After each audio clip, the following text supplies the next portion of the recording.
Home, away, neutral site, the Brewers beat up on the Pirates, sometimes in humiliating fashion. But sports are cyclical by nature, and the Pirates are now the ones playing meaningful games. Actually, both teams are looking forward to October, but for different reasons.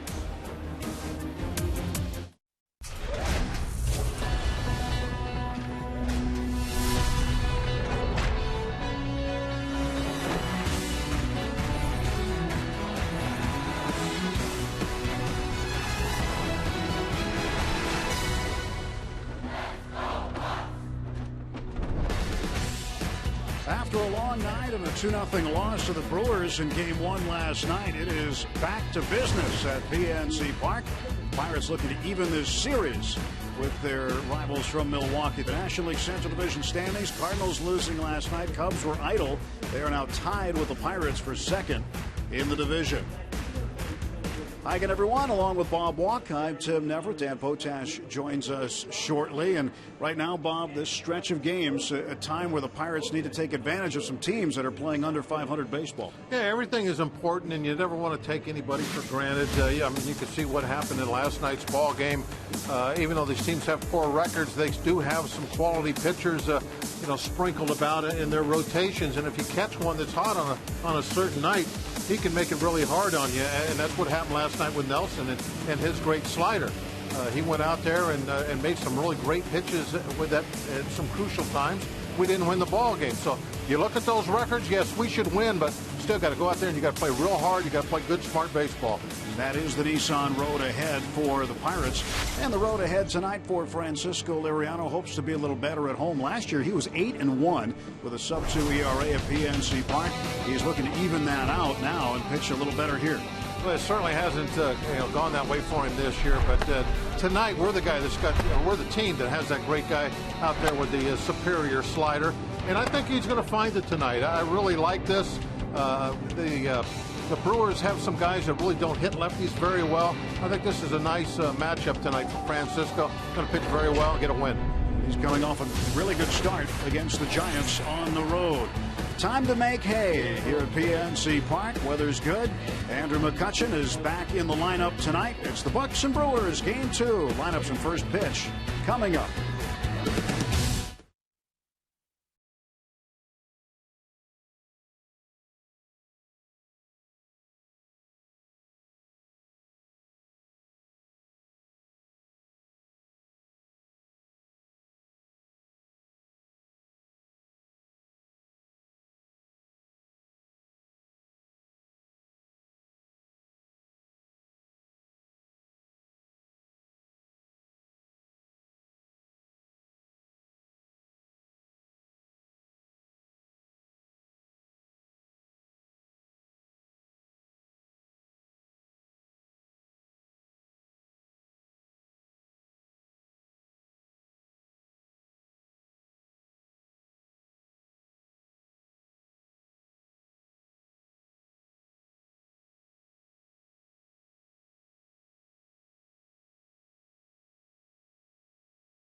Out onto the field for tonight's game against the Milwaukee Brewers.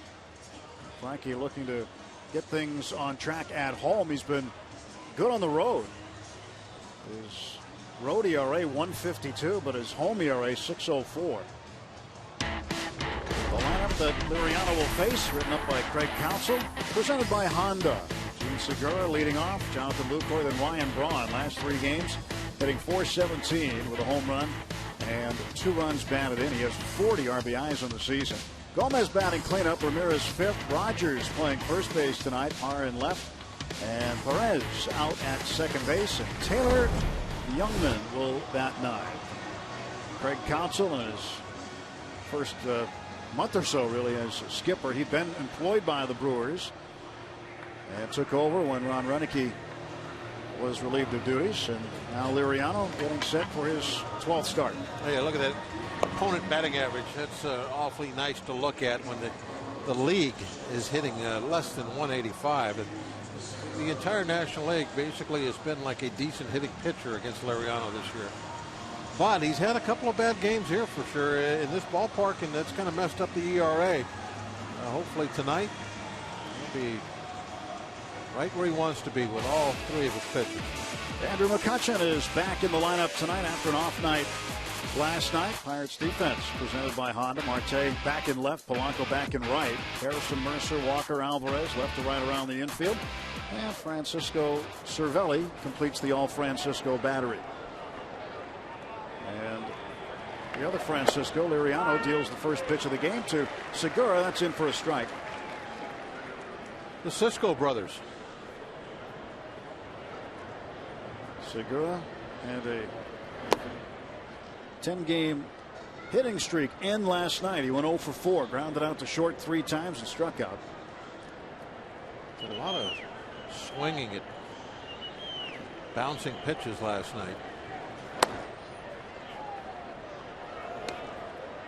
Well, you'd expect to see some of that tonight, especially with Liriano on the hill. A.J. Burnett was very good through the first 4 innings and then gave up a couple of hits in the 5th. And the Brewers plated a run against him. And Jimmy Nelson on the other side pitched 6 innings, struck out 7. His breaking stuff was real hard to hit for the Pirates last night. Really, he has a great slider coming into the game. And a base hit for Segura to center. That was the scouting report, was how good his slider was. That was the main deal, and we saw it. Segura's now hit in 10 of 11. Rivers Casino tips to win tonight, Bob. What do you have? Well, we're talking about the slider. Liriano, he's got one of the best sliders in baseball. Hasn't worked so well here at home. I think he's going to find it tonight, have a good game, and hopefully will hit strikes. The Youngman, the youngster, not real good numbers in the minors. Been a little wild. Make sure he's finding the strike zone before we start swinging at everything. Segura off of first base. And Jonathan Lucroy, the catcher, will take ball 1 low. Looked like Snoopy over there, didn't he? Dancing off back and forth. Yeah, a little early to be dancing, but trying to get the left-handed pitcher's attention. Lucroy had a base hit and 4 trips last night.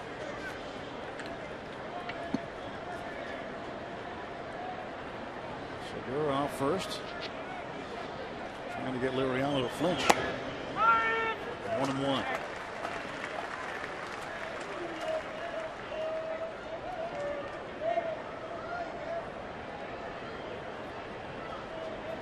Last night, Carlos Gomez led off.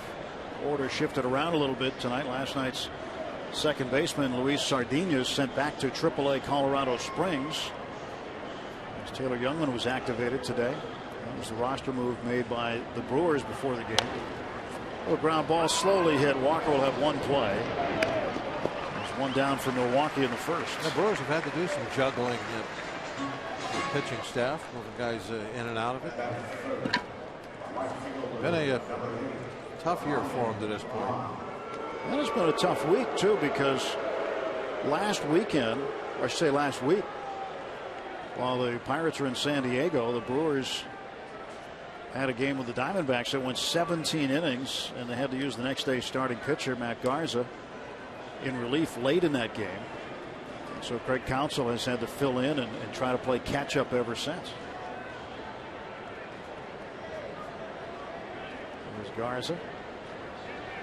Missed his spot in the rotation because he had to come in relief. Got a win out of it though, because Martin Maldonado hit a walk-off homer in the 17th.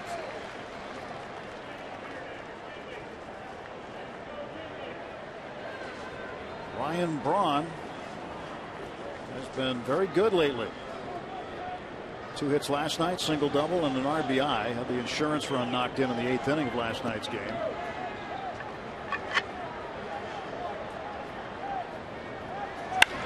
Down to third base, J-Hay will still have a play, and Pedro ends up playing it on a hop and advancing to third as Segura. 2 men out.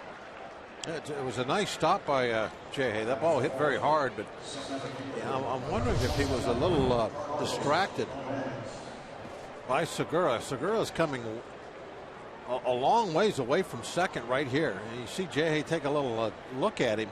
See how far off he was in the background there? And I wonder if J-Hay has that on his mind right there as he's making that throw, because it was a very poor throw. Pedro saved him. And you could tell Segura had made up his mind as soon as J-Hay was going to release that ball, he was going. You had Segura at second base. And I'm wondering if J-Hay's throwing that ball, if that's what on his mind, like, I got an out at second, as he's letting it go for first. And maybe that was why it was such a poor throw. It was not really smart base running by Segura at all. I mean, that actually was kind of a dumb thing to do. Could easily have been removed from scoring position.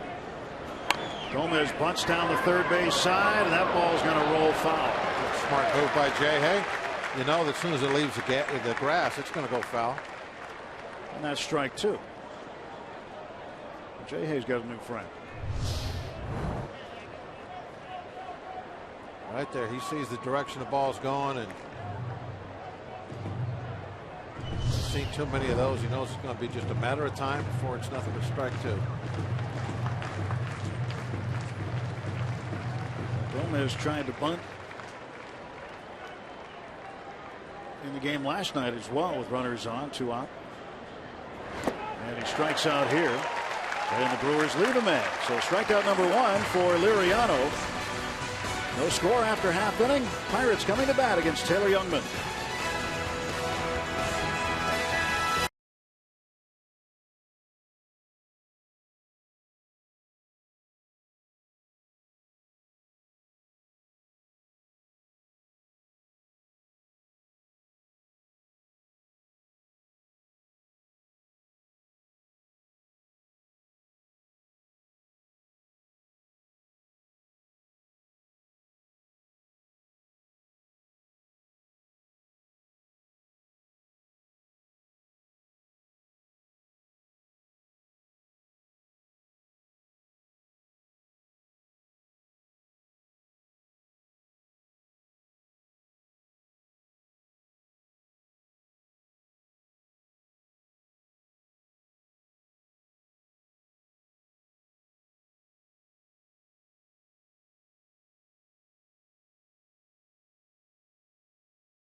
Take a look at the Toyota lineup for the Pirates. J-Hay back at the top of the order. And then Gregory Polanco batting second. Andrew McCutchen third. Neil Walker. Starling Marte bats fifth. Pedro Alvarez sixth. Cervelli, Mercer, and then Liriano batting ninth. He gets set to face young Taylor Youngman, 25 years old, out of Temple, Texas, making his major league debut. Yeah, this is a Really a big moment for that young man. Very exciting. As you can see, it hasn't been an easy year for him. 6.37 ERA, 29 walks, 59 innings. So Youngman getting set to deliver his first major league pitch.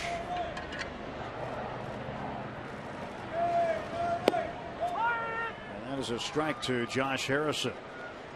Youngman out of the University of Texas. 2011 he was the Big 12 Conference Pitcher of the Year. And a first round draft choice by the Brewers. Ground ball wide of third for strike two. He was the 12th overall pick in 2011. Harrison hitting .260, 4 homers and 18 runs batted in. We've seen Josh chase some pitches both up and out more often lately. 0-2 pitch. And not chase that one. It's 1-2. I think that fits into your tips to win is hit strikes. Well, yeah, I mean, you can say that any night, every night's fact. I mean, but when you have somebody that you know is going to be a little on the wild side, a young guy making his first start who's been wild in the minor leagues, and I think you got to put a little more emphasis on that. Hey, let's make sure that he's throwing the ball over the plate before we get real aggressive up there. Get ourselves in some fastball counts, maybe. 2-2 pitch. And J-Hay down the left field line. That's a foul ball. Hooked it. Count will stay 2-2. Smiles. Absolutely.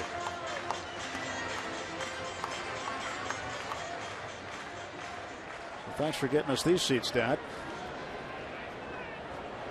It's a good place to sit for foul balls. Popped up right side of the infield. Hernan Perez with the catch. And there's one down. And the Pirates have for the first inning. J-Hay is out. Youngman records his first big league out. Now he's the 4th pitcher in 8 games the Pirates haven't seen. Like, not seen much of him. Talked to Neil Walker about facing a guy for the first time like this, making his debut. He said they had some videotape on him, a scouting report, information, whatever they could get. Strike call to Polanco. Well, when it comes right down to it, Neil described him as a tall right-hander with a fastball, so it really narrows it down some. It cuts both ways, too. As a pitcher, if you're facing a team you've never faced before, I mean, you don't know them either. Right? So it really does go both ways. So you start out with the basics and make adjustments.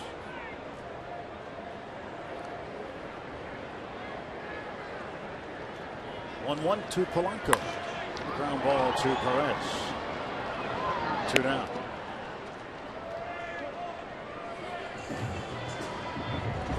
Andrew McCutchen coming up on Sunday in Atlanta.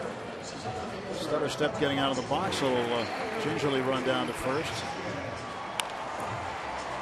And again, just did not look comfortable at all. So yesterday was a day off, a total day off. It was a pinch hitting situation late. Pirates selected to go another direction and stay away from Andrew altogether, but he says he's healthy and ready to go tonight. Looks at a breaking ball for ball 1.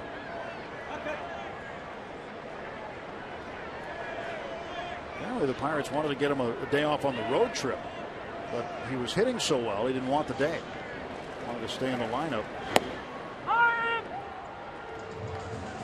And it looked like Sunday things just caught up to him, said Clint Hurdle earlier today when discussing Cubs being back in the lineup.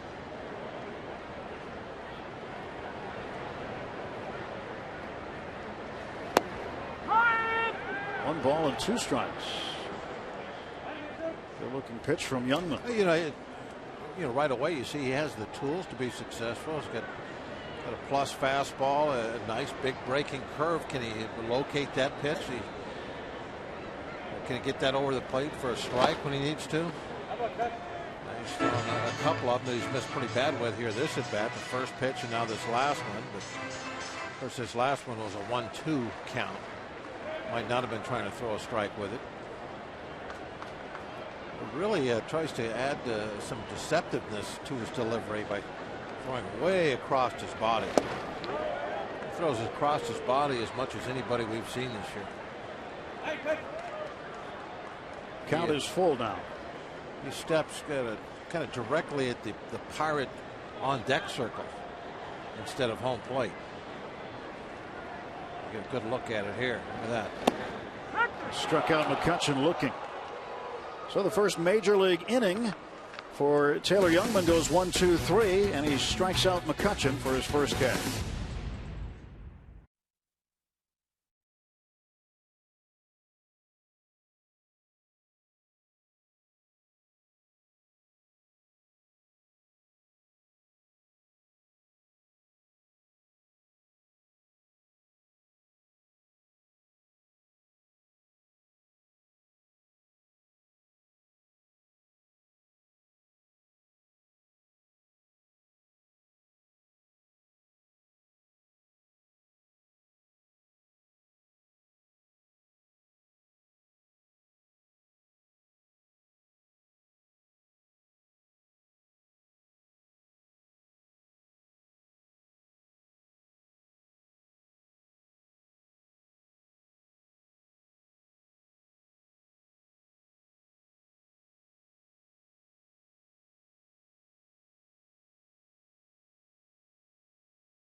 Between the Pirates and the Brewers. And of course, all Pirate fans love to hear Greg Brown say, clear the deck, cannonball Cunning. But we had to actually tweak that a little bit this afternoon and say, clear the deck, softball coming.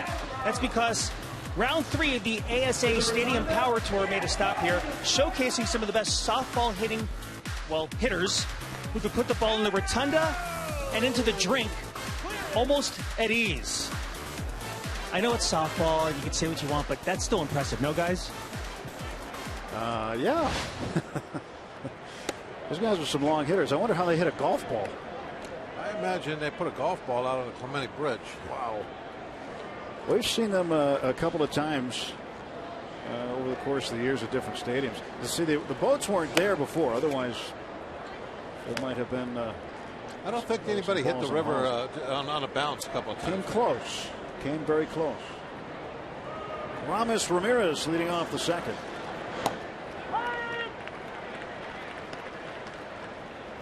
Yeah, it's amazing to see how far those guys can hit it. 2-1 to Ramirez. To the left side to Mercer. And there's one out. Great changeup. Super location, and that's what you're looking to get. If you don't get that swing and miss, you want the hitter to try and pull it, give you that weak ground ball. Watch the location and the speed on this changeup, down and away.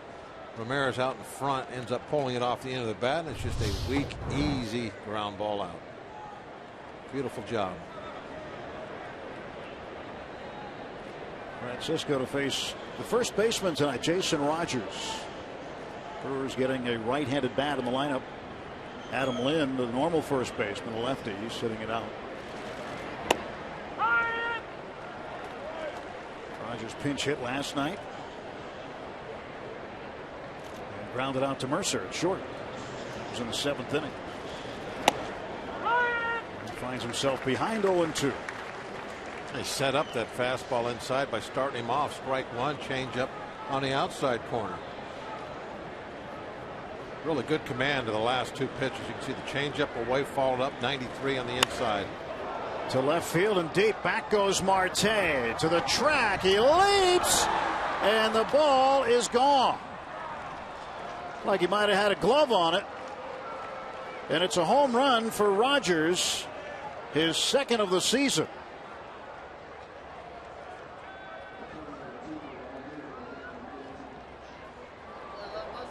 Hey, you never want to see an 0-2 pitch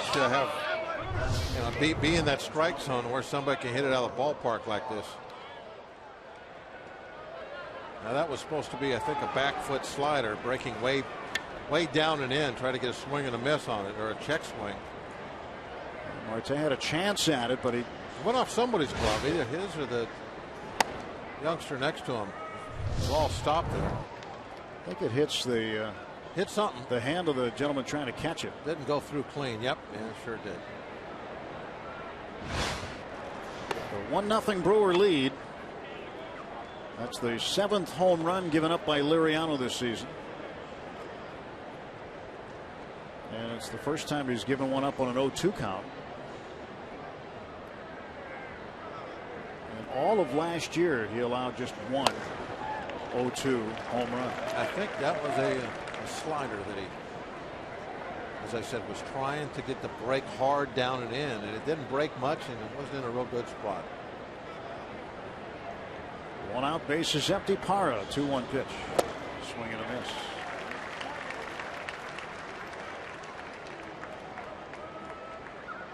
The conditions here tonight much different than they were 24 hours ago. Ball looks like it's carrying a little better. At least from what we saw from the softball guys, it's carrying a lot better. And the ground ball right back to Liriano. 2 out.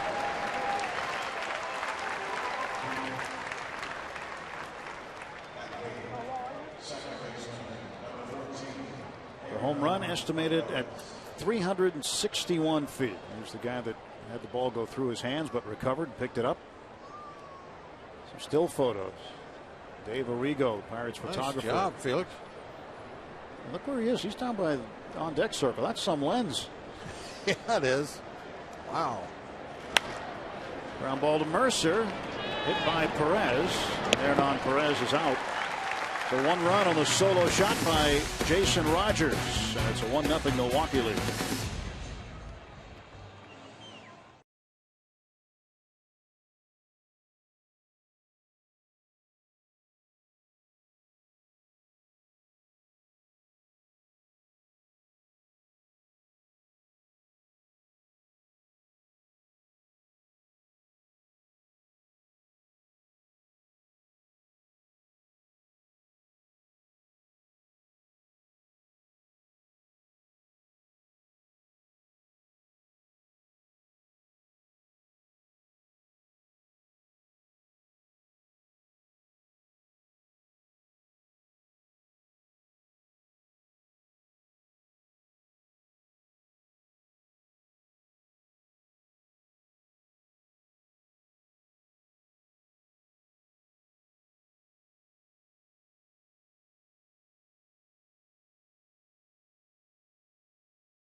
On Root Sports is brought to you by Toyota.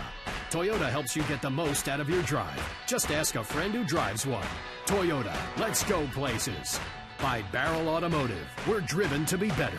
And by PNC Bank, for the achiever in you. Let's go Bucks. 1-0 Brewers. Pirates half of the second inning coming up. It's the PNC scoreboard. Jason Rogers snapped a 2-for-12 skid and hit that one out 361 feet, just out of the reach of Starling Marte. Liriano,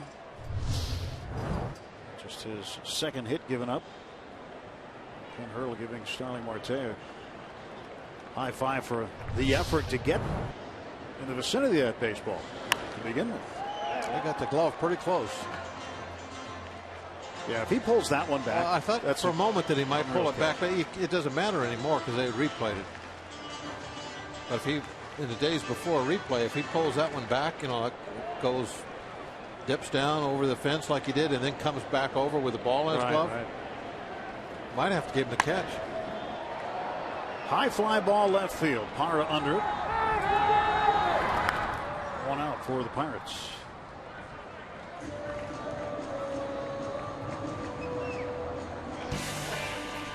Pirates are hosting University Days at PNC Park this season. Join fellow fans and alumni of your university for a night at PNC Park. You'll receive a Pirates cap in your university colors. Tickets start at just $19. First university night is tomorrow against the Brewers, 7:05 for Pitt fans. For tickets, go to pirates.com/Pitt. Pitch to Marte. Bunts foul. So we've seen both cleanup hitters. I'm sorry, Marte hitting in the 5th spot, but guys in the middle of the order. So Gomez try to lay one down in the first inning, and then Marte now this inning. But the Pirates think that Marte should be bunting more for base hits in certain situations, whether he's hitting cleanup or 5th. Hey, Gomez, he used to bunt constantly. He was one of the best bunters in the league for a base hit when he first came up. That's a strike. If I remember right, he used to love going toward the first base side. He had beat everybody foot race. He plays the game hard. With style. Youngman's pitch inside, and it's 1-2 to Marte.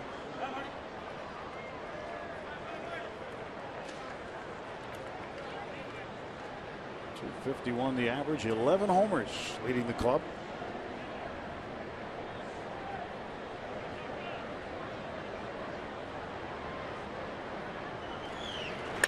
And this one deep to left field. Way back it goes. Party time at PNC. It's 1-1. Home run number 12 for Starling Marte. Well, I can say the same thing that they're talking about. You throw a breaking ball and a 0-2, 1-2 count. You got to get it down out of the strike zone. If you're trying to get a swing and a miss or a check swing at a bad breaking ball, he's got him in on a defense, and he just hangs a 1-2 curveball right over the inside part of the plate, and is elevated a little bit too. Looked like it's about belt high. Marte didn't have his 12th home run last season until the 16th of September. Guy's way ahead of pace. That big slow curveball just hung it right there. Did not get it out where he needed to get it. Well, Lucroy, he was given a target just about off the plate away. Pedro takes a strike. 1 ball, 1 strike. See, Lucroy trying to reach back inside in case that ball was not hit. And nobody's going to reach and pretend to pull that one back. This one away from the shift down the left field line. Pedro hustling for 2. And he will be in with a stand-up double. Nobody home.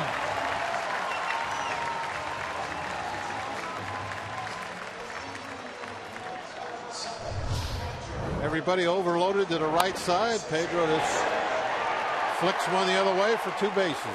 Look at that. The ball didn't even make it off the grass.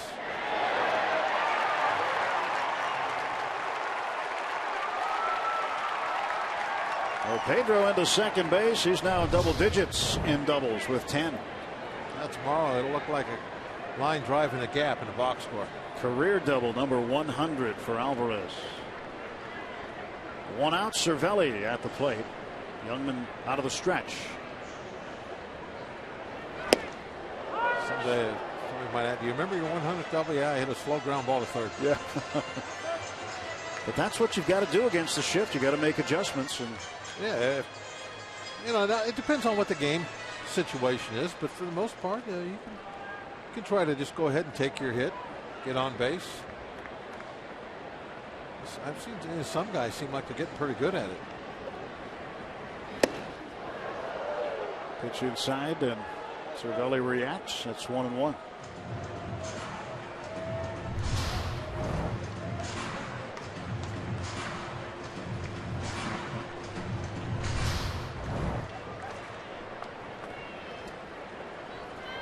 .333 the average, highest on the team.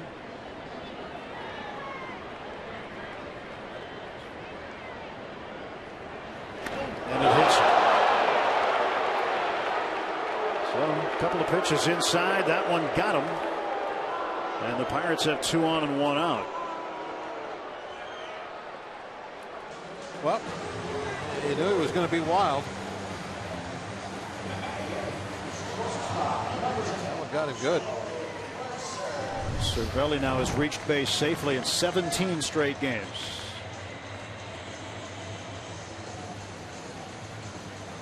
All right, the shoulder blade.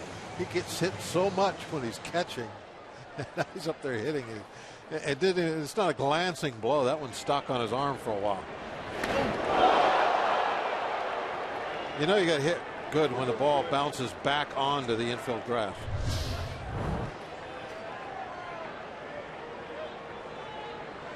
Two on, 1 out for Jordy Mercer.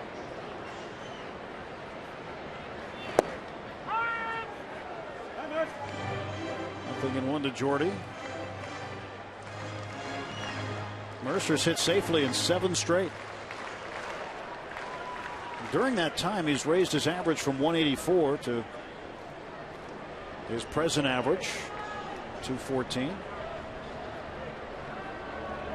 Now Youngman into conference with Lucroy.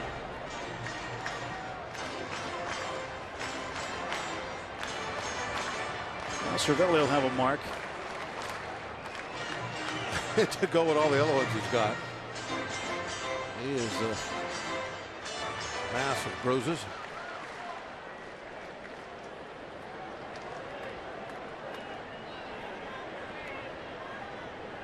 Now was back to second.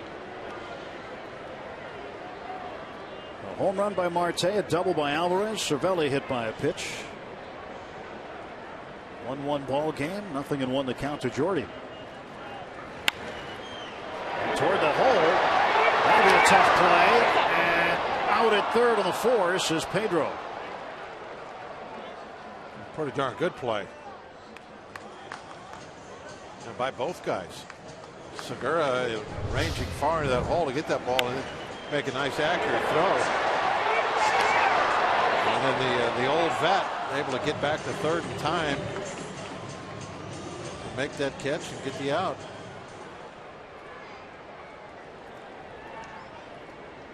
A lot of third basemen would have been going after that themselves, trying to make that play, but no, he couldn't get there. Was this foot on the bag, by the way? It didn't look like it. We can see it again. We'll tell it. It looked like his right foot was actually off the bag, but did he have contact when he made the catch? Is the question. Ramos' last year announced before the season that he wasn't going to play anymore after this. Quite a career.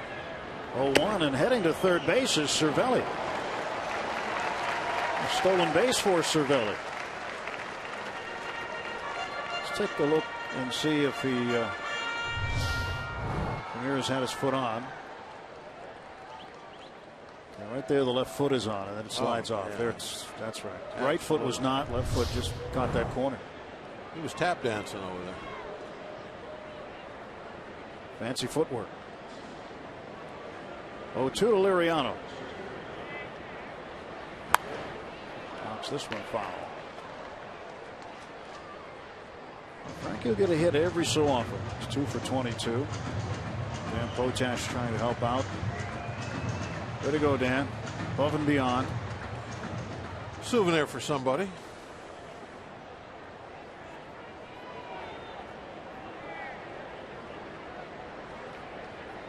Youngman's 0-2 pitch. Whoop. And now Mercer will take second. Wild pitch. Well, things, the stakes have been upped for Liriano now. He's got 2 men in scoring position with 2 outs. Wow, how did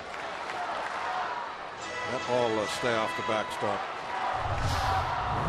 They're probably able to flag it down somehow.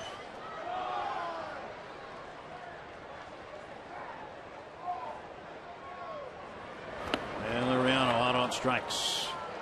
Pirates leave 2, but they get 1 on 2 hits. Starling Marte's solo home run is 12th of the year. Traveled estimated 382 feet.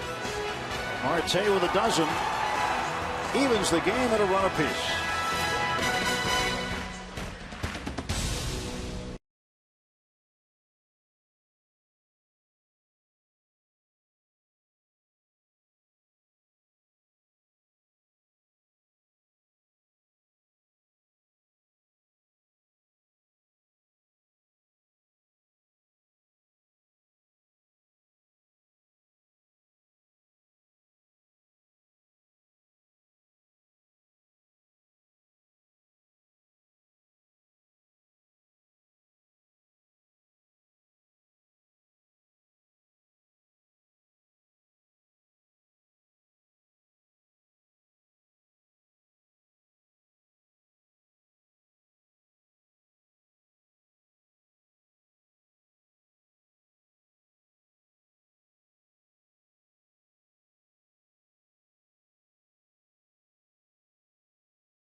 Puts one in the seats. We're tied at 1 as we go to third, and it's Tuesday, which means it's Twitter Tuesday, and our guest is Michael Zach. His very first question is for Neil Walker. Do you have a particular game that sticks out in your mind as most memorable when playing in Little League or in high school?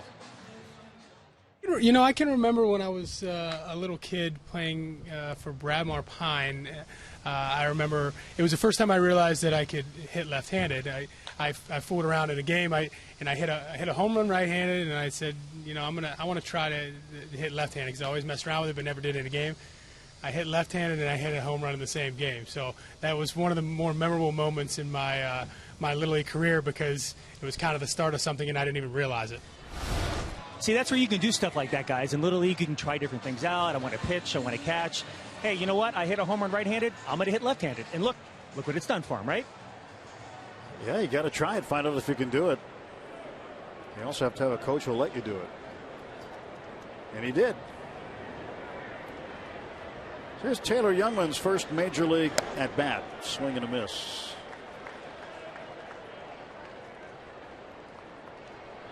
Big enough to hit one hard, isn't he? He is. You ever try to hit lefty in a game? No. No? No, I had a hard time hitting right-handed. It's always the way, isn't it? You got to try to perfect the one side you're on. There's a ground ball to third, and Jay Hayes got it. One out. One down for the Brewers. Take a look at our lows. Never stop improving stat. Francisco Liriano, since joining the Pirates, these are not National League ranks, or Major League ranks. Home and average 5th, 215. Opponent OPS 10th, 617. Strikeouts per 9 innings, 9.7. That's 7th. Swing and miss percentage, the best. It's a lot of swings and misses. A lot of chases outside the strike zone. That's one of the reasons. That's not the whole story, but one of the reasons that he's so successful getting the what they call whiffs. The other reason is good stuff. Yeah, that helps. Yeah, good hard slider. There's some nasty stuff. Nice You can change up like that right there. Good example. When a hitter ends up on his knee, I mean, you know that ball. Right, and that also was this also a chase. This the ball's not in the strike zone. And that's where you get a lot of your swings and misses. And Liriano's at bat. I know he's a pitcher, so it's not a good example.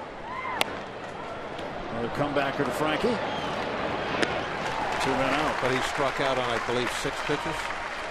And not a single one of those 6 pitches was in the strike zone. But he was swinging and missing at him because he was chasing. And regular hitters will do that same thing. Not quite as often as somebody like Liriano will, but that's the whole thing. You get those guys to chase you, and that's half the battle. Liriano has 7 ground ball outs already. So the Brewer hitters are getting on top of the baseball. Frankie keeping it low. Lucroy grounded out to Walker at second base in the first inning. 1-1. That would be called the backdoor slider. When you start it outside, it breaks in toward the hitter and just catches the corner. There's a fastball right there on the corner, painted it. That's the front door fastball. He's got visitors of both sides of the house right now. You got a side door slider coming? Yep. Good call. Struck him out. 1, 2, 3. Another chase out of the strike zone for a swing and a miss. It's a 1-1 ball game at PNC Park.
The antenna viewers in the Westfield area, thanks for watching and rooting on your Pittsburgh Pirates. All of us at Root Sports and the Pirates appreciate your support. We have a good one to show you tonight. On the PMC scoreboard, 1-1. Pirates half of the third inning. Pretty pleasant evening here at the ballpark. Top of the order up, Josh Harrison to face Taylor Youngman. Ball 1 to Josh. Josh popped up to the second baseman, Hernan Perez, his first time up.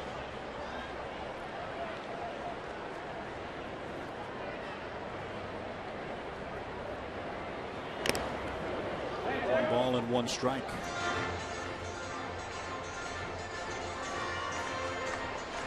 Harrison went 3 for 4 with a double on Sunday in Atlanta. Made the start at second base. He's had 17 multi-hit games this year. Last night, first game back at PNC Park, went 0 for 4, struck out twice. 0 for 1 tonight.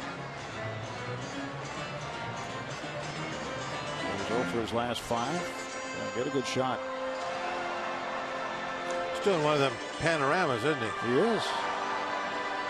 Should be a good one. So much you can do with those. I owned my phone for a year before I knew able to do that.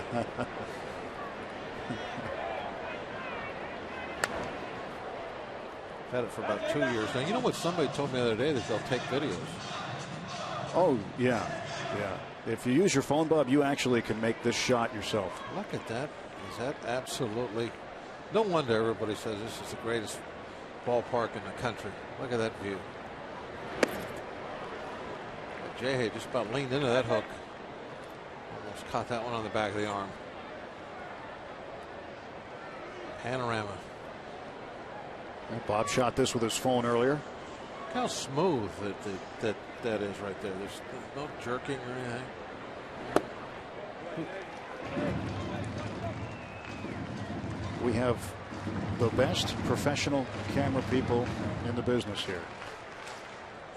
That's why the shots are so good. Billy Murillo did that one. Nice and smooth, Billy. Full count pitch, ground ball to Segura. 1 out in the Pirates' third. Billy's also a master carpenter. Yeah, he is. He is. He made this contraption in the booth. He makes everything phenomenal. up here. He made the thing in front of you there. He made that. Definitely is our handyman. So Yonley gets the first out of the third. And see, he's got twin engines on that camera. Looks like a F-14.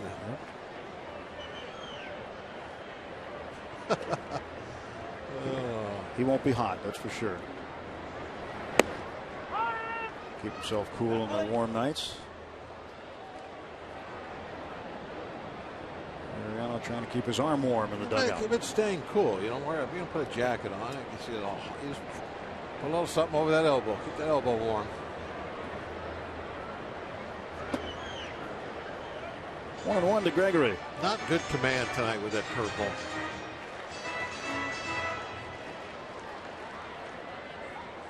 Youngman kind of tossing it all around. Troy's got his own contraptions up there too. Troy's got a nice sun visor for his camera there. Looks like it was custom made. Only the finest craftsmanship. Yep.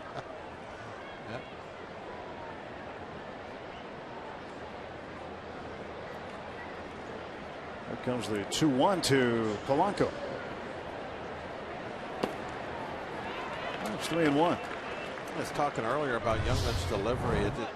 It's so across his body. I mean, that part of it right there is pretty basic. But when you're looking straight on at him, if you're a right-handed hitter, he's stepping somewhere behind you, and that's got to really make it tough.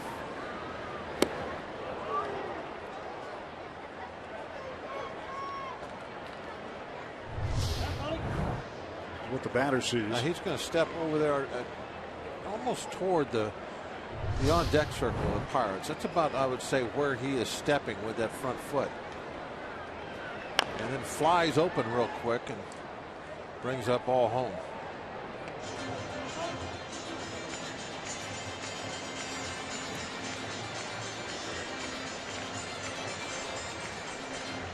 When I was younger, some thought that kind of a delivery is hard on your arm. I don't know if they really believe that anymore or not. I wonder if it's hard on the plant leg too. He's got kind of an unnatural knee movement.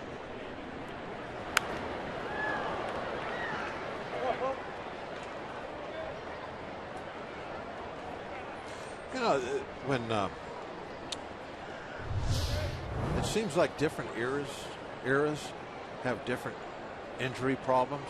You can see that the leg kind of snaps right at delivery.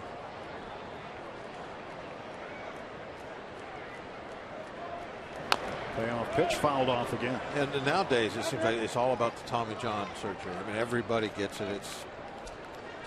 It's commonplace. One of the problems, back in the 70s and 80s was that for a right-hand pitcher, the right knee, what do you call that ligament on the inside there? Interior? Is it there's the interior, there's the ACL, MCL, and the PCL. I know it's that. the one on the inside. And guys would blow that out all the time. You would see pitchers with knee braces out there on that, whatever foot is on the back leg. See his right knee? That right knee is the one that used to get, guys would have trouble and they would have surgeries on it. And I don't hear about that anymore. And I have a theory. You do? Yep, about why you don't hear about that. McCutchen drills it to center field. That ball is going to be caught. Carlos Gomez, highway robbery, takes a hit away from Andrew McCutchen. And one great defensive center fielder stealing a hit from another one. Gomez stayed with it and takes away at least a base hit.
Thought he might have had a chance to get it in the right center field gap, but Carlos Gomez was there to make a fantastic play on it.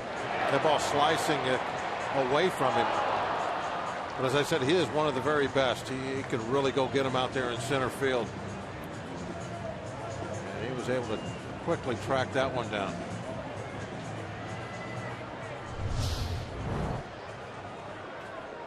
Gomez will bat second this inning. Ryan Braun will lead off. Fouls the first pitch away for strike one. After the inning, Gomez pointing at McCutchen. And McCutchen gave him a little round of applause.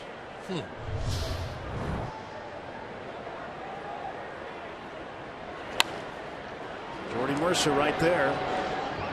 One out, another ground ball out. And Braun is 0 for 2. He's grounded out twice. Liriano doing his Brown Chuck impersonation tonight. Yes, he is. And not having to throw a whole lot of pitches. This next pitch is only number 40, and he's in the 4th inning. You don't strike out a lot of people. You tend to be a little stingier when it comes to your pitch count. See Charlie pitch tomorrow. First ball swinging, Gomez, and underneath it is Pedro. 2 quick outs.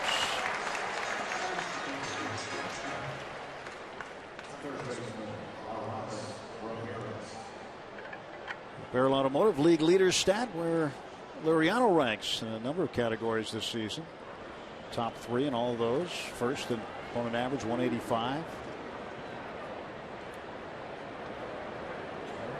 So far so good for Frankie.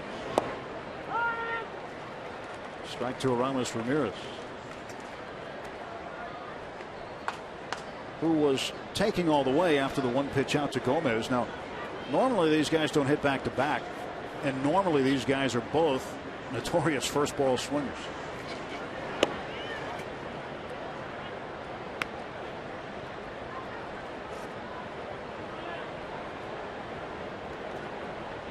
.211 the average for Ramirez. Pitch outside. 2-1.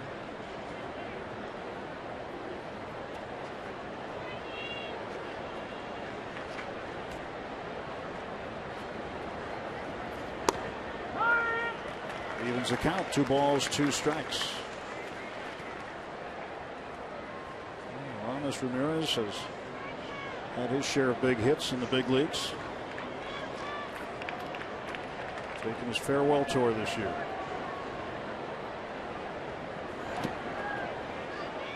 And where will it take him? And will he finish as a Brewer? That's a question too. Brewers probably a team that'll be making a bunch of moves at the deadline. Teams that are looking for people. Who knows? Somebody might need a third baseman. Yeah, one of the things that's going to answer that question: what kind of injuries are going to crop up over the next couple of months in different teams? This ball well hit to right field. Polanco on the track makes the catch. Second straight inning, Liriano has retired the side in order. 1-1. We go to the bottom of the 4th.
Outfielder Chris Davis on the disabled list last weekend after he injured his knee. Surgery a week ago to repair the torn meniscus in his left knee. He'll be out at least another month. Another injury inside the division. The Cardinals placed outfielder Matt Holliday on the 15-day DL today with a quad strain. So Holliday will miss the next couple of weeks. The Cardinals are in Colorado for Game 2 against the Rockies tonight. Neil Walker fouls the first pitch off. Hey, I forgot my theory about why you don't see those back leg knee injuries to pitchers like you used to 30 years ago. I really believe it has a lot to do with like the advanced training methods that these guys have now. They work out so much and stay in such a better shape. Their legs are much stronger to support the weight, and there's not as much weight to support. I think pitchers used to be a little more portly than they are now. and I think just the fact that the pitchers are in better shape is protecting that knee, that back knee. You got to be in good shape. Threw a shoe. He's all right. Yeah, you do see a lot of tall, skinny pitchers. Yeah, you're taking a lot of weight off that back knee. And when you start moving forward, that back leg is trying to kind of collapse in a way that the knee doesn't want to bend. And if there's a little weakness there or a little extra weight, you got problems over the course of a year or over the course of 4 or 5 years. Major League debut of Taylor Youngman tonight. Giving up a home run to Marte. But it's no secret that the average Major League Baseball player is in much better physical shape now than, say, 30 years ago. He's got an armful. He needs a new equipment bag. No, he needs that hat. He is smart. All right. They're going to keep feeding him. I don't know who's having more fun, the guys in the dugout or him. Oh, Walker strikes out. And Neal is 0 for 2. Tommy Marte coming to the plate. He's bringing the lumber. Brought to you by Yellowwood. In the second inning with 1 out. It was hammer time. He put this one way out of here. Even the game at a run apiece. Home run number 12 for Marte. Looked like some of those shots we saw before the game when the softball guys were out there. Way high and way deep.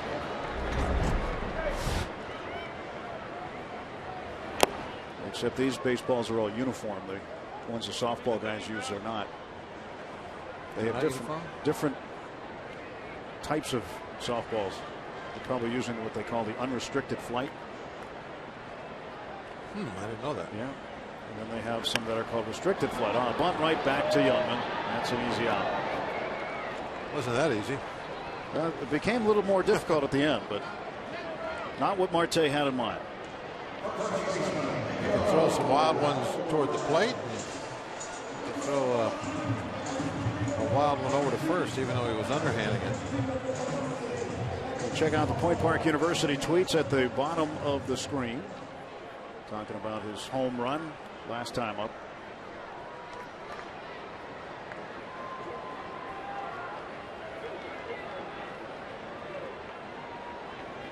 Two outs, bases empty for Pedro. He's 1 for 1 with a double. And they put Ramos Ramirez a little closer to third base this time. And they shifted on Pedro before. Ramirez was closer to second base. Now he's at least in the picture.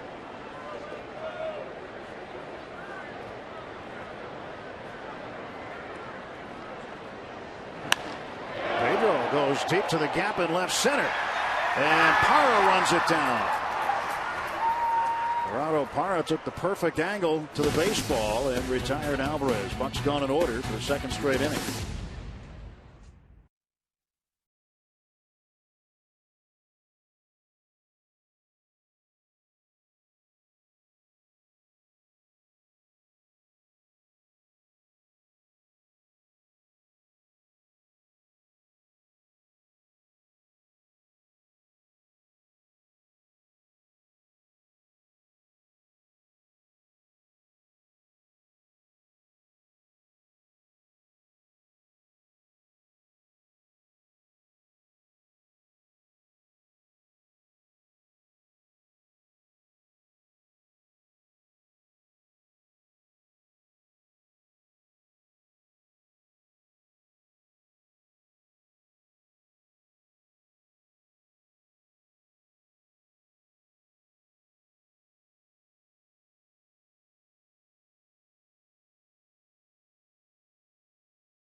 Baseball on Root Sports is brought to you by the Chevy Silverado and your Western PA Chevy dealers.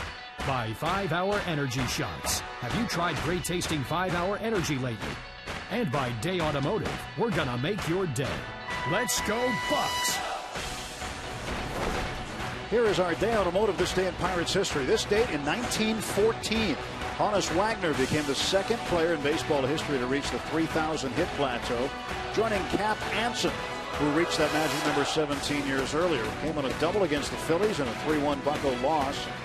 Wagner finished his career with 3,430 hits, which still ranks as the 7th most all-time, almost 100 years after his Hall of Fame career ended.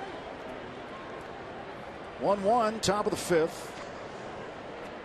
Jason Rogers, who got the Brewers on the board with a home run in the 2nd inning, is behind in the count, 0-2.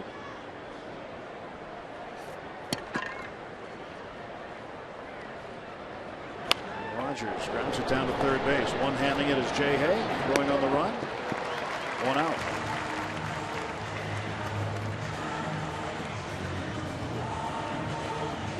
There's Steve. He just returned from a top secret mission overseas. Yeah, welcome home, Steve.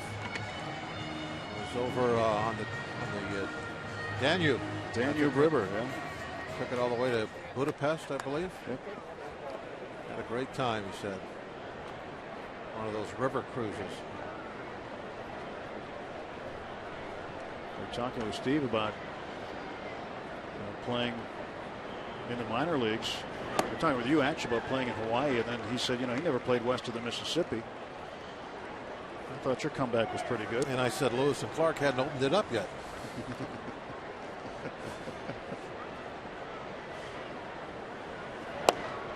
Umpire takes the ball, 1-1. I mean, it was hard to travel in those days by covered wagon from game to game.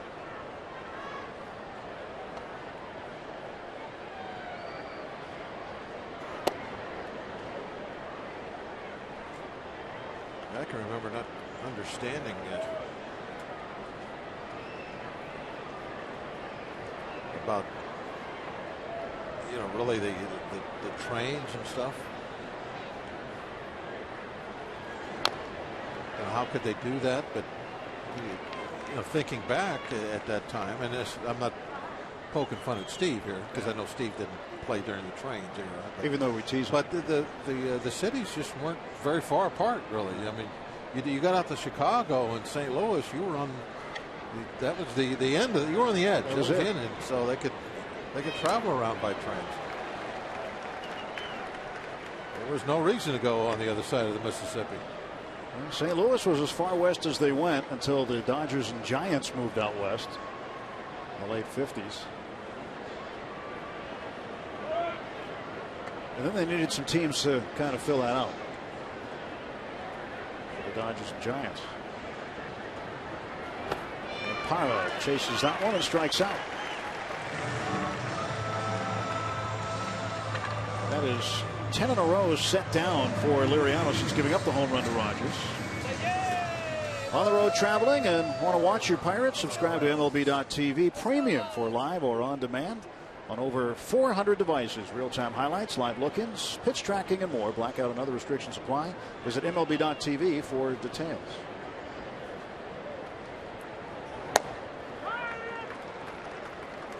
Hernan Perez takes a strike.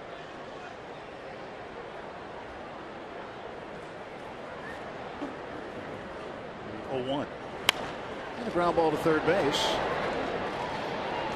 11 in a row set down by Liriano. Frankie is on a little bit of a roll. Pirates 1, Brewers 1, heading to the bottom of the 5th.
Humphreys McGee, June 21st, stage AE. 4 terrific shots by our people operating the Allegheny Health Network Supermo. First ball swinging Cervelli, and he is out 4-3. So one quick out for the Pirates in the 5th.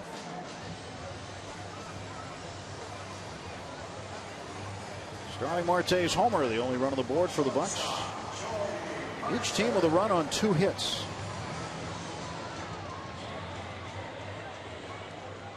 Good looking hat, huh? Excellent. Not his, the young man before.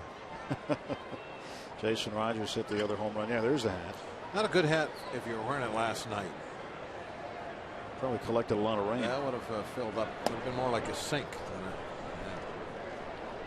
Maybe it's got like vent holes on it. Let the water out.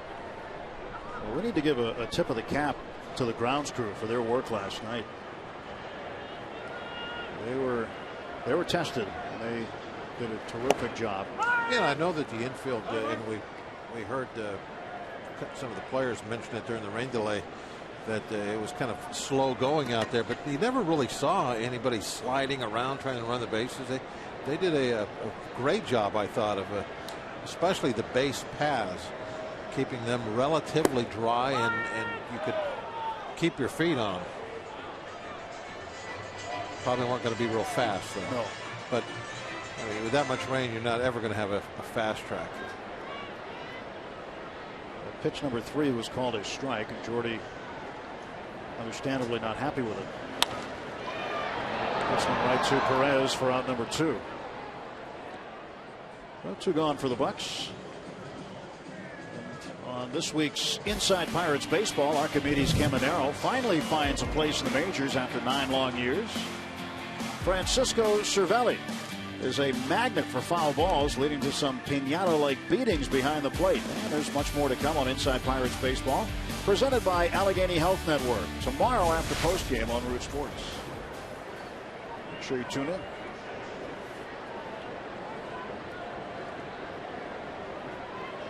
Kind of a ball magnet tonight. He was hit by a pitch his first time up. 2 outs, base is empty. Liriano takes a strike.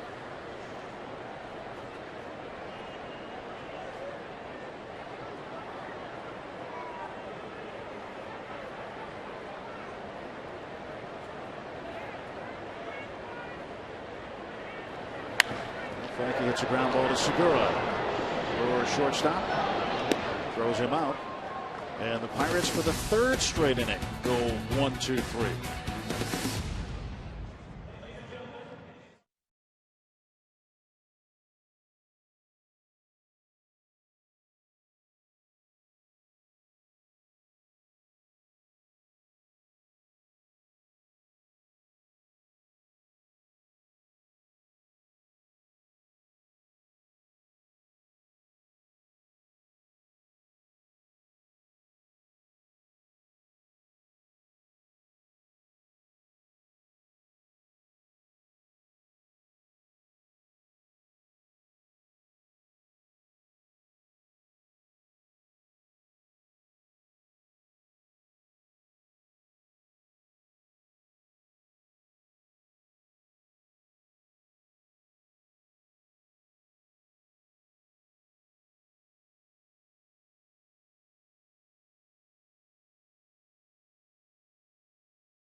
Elections you see there as the Pirates continue to add to their stable of prospects.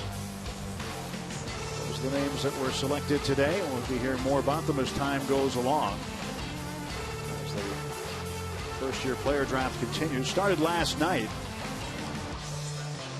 First selection overall for the Pirates was Kevin Newman, shortstop out of the University of Arizona. That was the Bucs' first selection at number 19. McCutcheon was also a first-round guy. Neil Walker, same thing. Did you know the nicknames of all those colleges? Sure. Which ones? The ones that were just up on the screen. Oh, like Florida Atlantic? Yeah, do you know that one? Yeah, it's the Owls. Really? Yeah. University of Utah. Be the Utes. And where Pedro went, Vanderbilt, the Commodores. And that is a tweet from Kevin Newman. What an amazing night. So grateful to enjoy this moment with family and friends. Excited to get started. Go Pirates. Yeah, the adventure has begun for him. He works hard. Soon enough, he'll be in the same stadium with those pierogies. Which, believe it or not, is his goal. Yeah, there's your result right there. You get to be with the pierogies. And the #1 overall out of UCLA. Garrett Cole, look what he's doing. Bruins. Right, yeah, that was an easy one. First ball swinging for Youngman, and he grounds out to Walker. One pitch, one away in the 6th.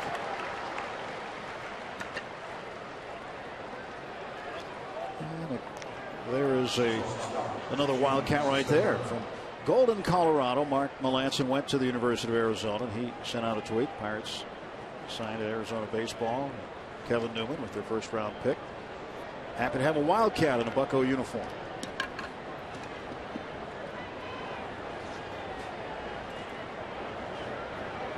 Gene Segura will take a close one. Ball 1.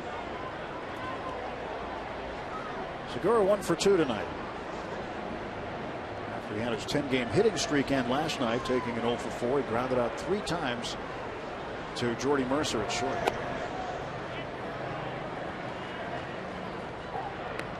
Two balls and no strikes to Segura. It'll be interesting to see what Kevin Newman can do.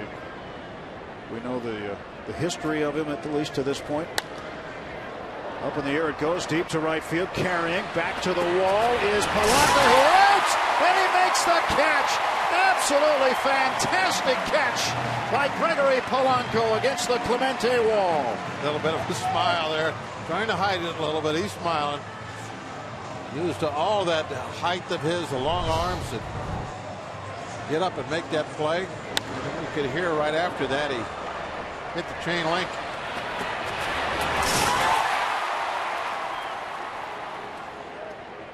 Not nearly as comfortable as going up and coming down into some nice padding on the wall.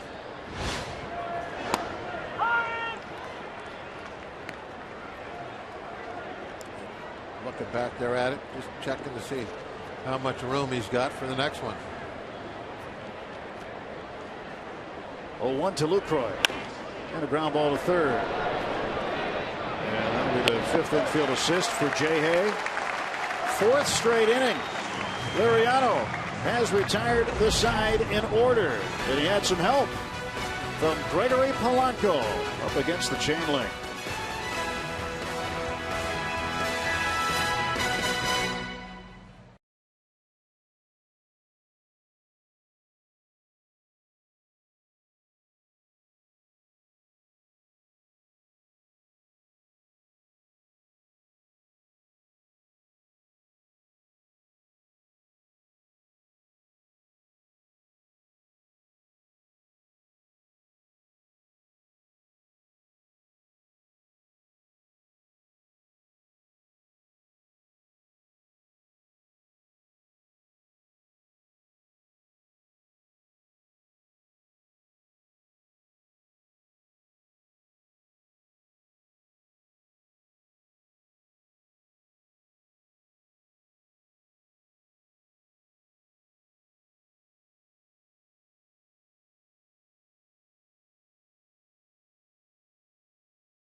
What a player.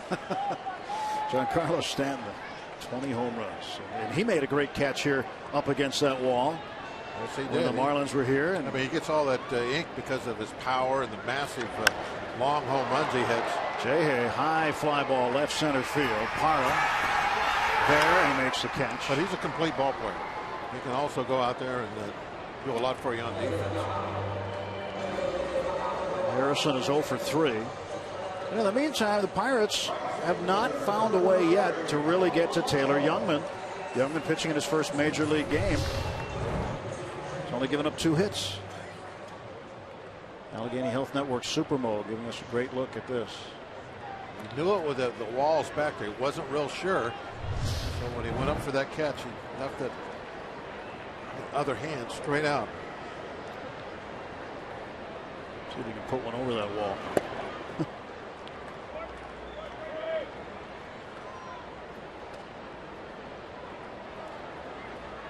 Polanco grounded out and struck out. Many wall. Fouled a long way out of play left side. It's 1-1. Yeah, the line score in this game exactly even. 1 run on 2 hits for the Brewers. 1 run on 2 hits for the Pirates. Francisco Liriano has retired 14 straight. He has 12 ground ball outs through 6 innings.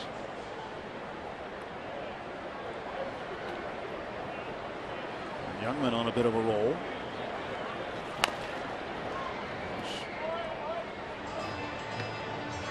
He has retired 11 in a row. Pirates trying to get the bats going here. Looking to tie up this series. They dropped a disappointing one last night. A little bit flat last night, wouldn't you say? Well, I'm a little different. I think that I know that's kind of going around today, but I really like Nelson as a pitcher, and I think he has a devastating slider. He just is tough, and when he is on, and I think he was on last night, if you don't get a couple of clutch hits off of it, you might end up looking at a bunch of zeros. Well, Jimmy Nelson, his 3rd start against the Pirates. He's 2-1 against the Bucks now. But I mean, that slider of his is legit. Ground ball to the right side. Perez will throw out Polanco, and there are 2 down. And talking about great catches, let's go back to Rob King in the studio with this State Farm game break.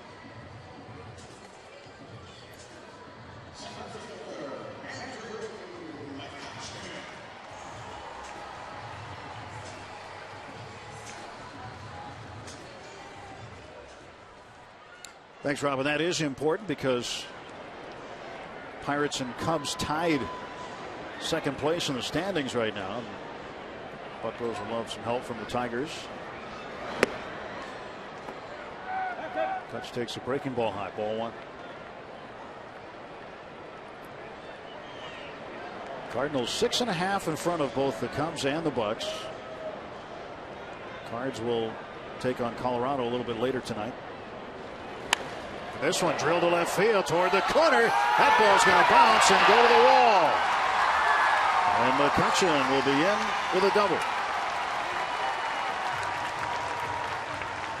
1 for 3 tonight now for Andrew McCutchen. So he comes up with a 2-out, 2-base hit. A hanging curveball.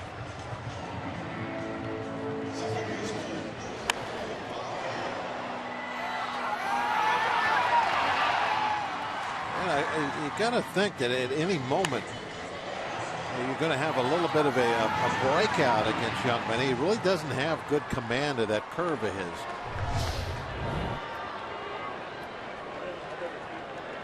And he's got a pretty darn good fastball, but it's not what I would say overpowering, where he can just fire it into the heart of the strike zone and has success with it.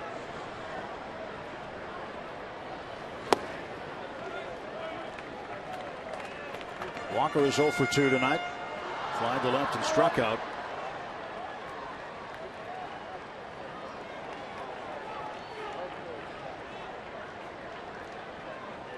Go ahead run in scoring position, 2 down.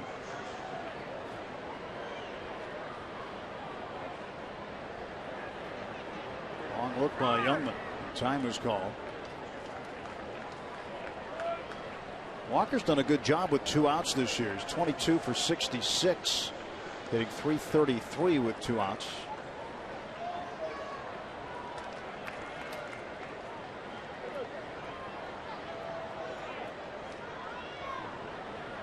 How about the number of runs the Pirates scored on the road trip with 2 outs? They had a lot of 2-out lightning.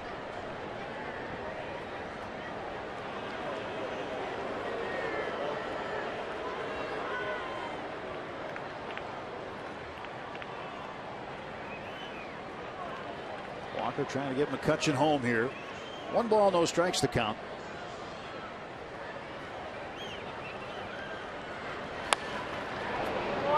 One and one.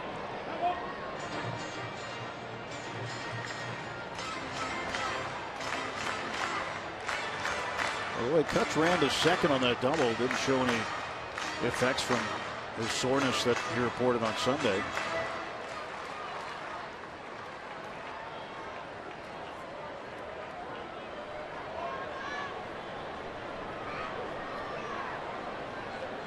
Watch him close as he sprints home here. That's a foul ball for strike 2.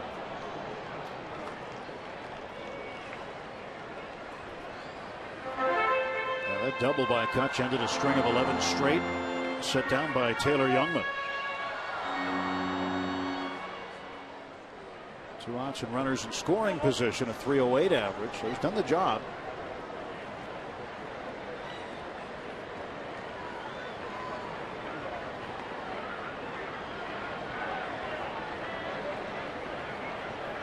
Youngman, 25-year-old out of Temple, Texas. 1-2 delivery.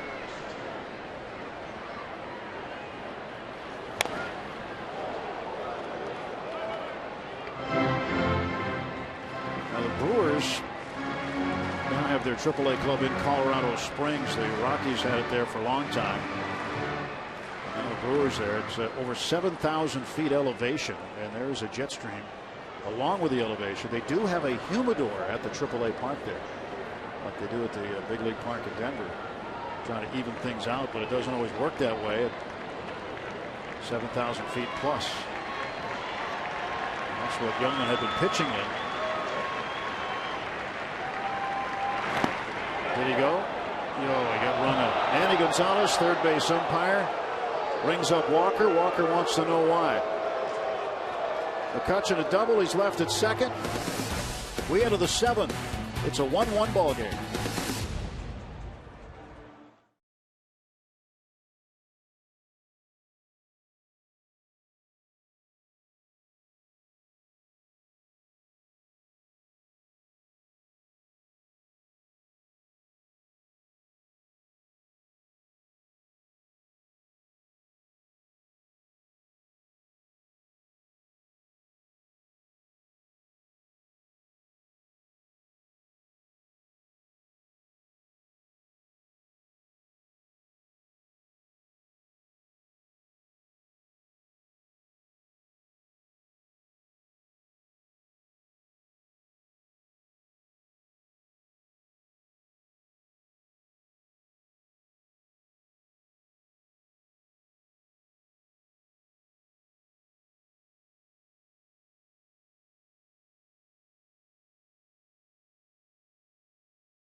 It's for the Brewers, top of the 7th. And Gregory Polanco's catch In the 6th inning, how about we go back to May 25th? Josh Harrison hitting a ball to the wall, and Giancarlo Stanton with a great catch. Really very similar catches when you look at that one. And now we're going to see Polanco go up. Now he has to go up and do the same thing, but he's got to do it backhanded. So my question, and maybe Twitter folks can help us out, which catch is more difficult, to go up and make that as a backhand catch, or to go up and catch it as Stanton did? Hashtag Bucks Booth. Now I'm going to put a little something in there to think about it too. The one thing when you go up and you make that play backhanded like Polanco, you get that free hand now to cushion yourself, to keep yourself off the wall. Stanton maybe has an easier play on it, but then he's going to slam into the wall with nothing to try to absorb the shock. So, which is the easier catch? Both of them obviously very difficult. Yeah, both tough. And very good catches. Well, look forward to seeing some of your responses at hashtag Bucks Booth on Twitter. 2-1 to Ryan Braun. He'll take that one for a strike. 2 balls and 2 strikes. Braun 0 for 2. Grounded out to Jay Hay. Grounded out to Mercer.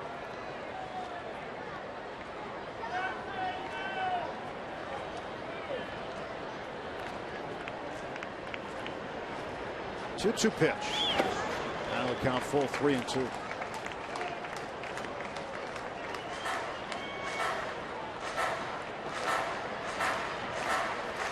Carlos Gomez, the cleanup hitter tonight, on deck.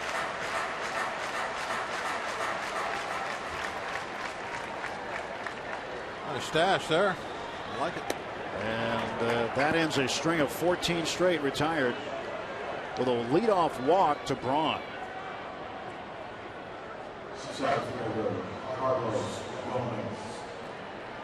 Francisco a little all over the place, that at bat. Pitches low, high, inside, outside. Liriano facing Gomez, the center fielder, who's 0 for 2. He struck him out in the first. And the fly out foul to Pedro in the 4th. Nobody out, 1 on. And the pitch to Gomez. Ground ball up the middle, a base hit.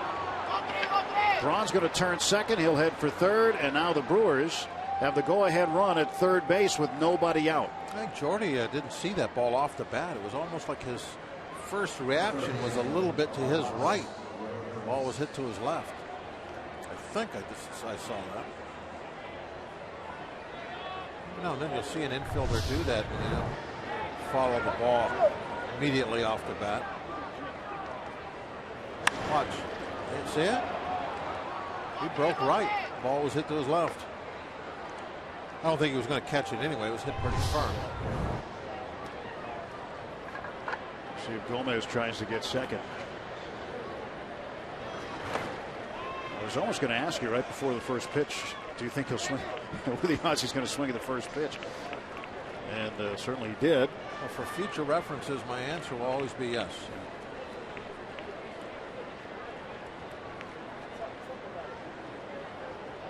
So with Ramirez Ramirez at the plate,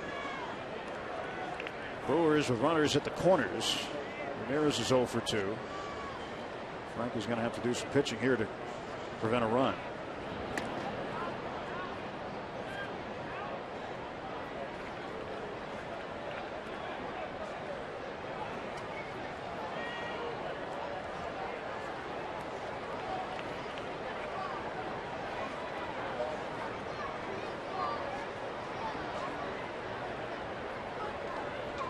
Throw to first.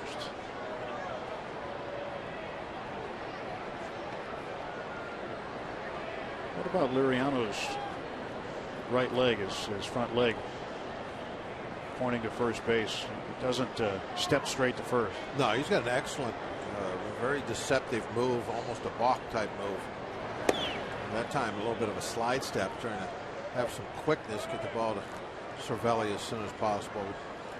He can certainly pick some guys off. Occasionally we've seen a balk called on it, maybe once or twice. He'll step quite a ways toward the plate before he puts that foot down and still throw to first.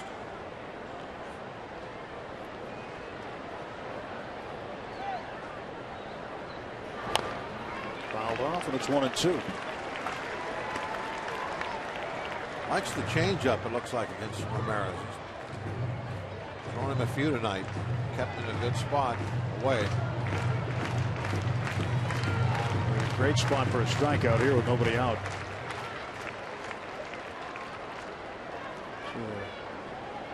50% sliders.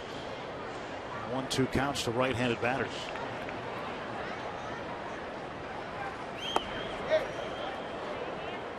.1%. Yeah, now. another one. Ray making a note of that. 50.1%. Wonder what color ink he wrote that in. Really doesn't do a hitter any good knowing that, though, when you think about it. Basically, it's flip a coin. Still 50-50. Yeah. You're going to get a slider or you're not.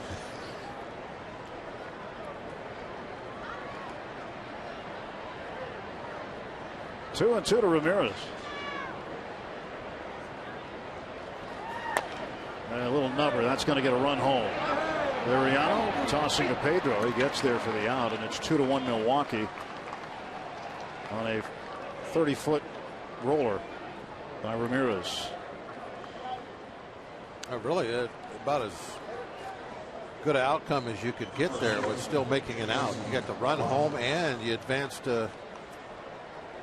Gomez into scoring position at second. All his speed. Leadoff walk hurts. Right there. Braun walked to lead off the inning, and he's home. And the Brewers in front late in the ball game.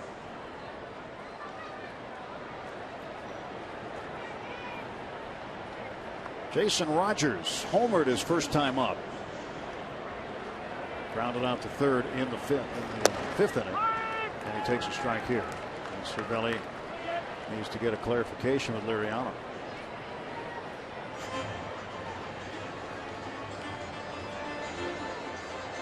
Is this the case, Bob, with a runner at second? They want to make sure they get the signs right? It could have been, but it wasn't a very long conversation. It was like there was only one quick word. I think it might have been something along the lines of, remember now we have an open base, perhaps. One out. Guy hit a home run off you.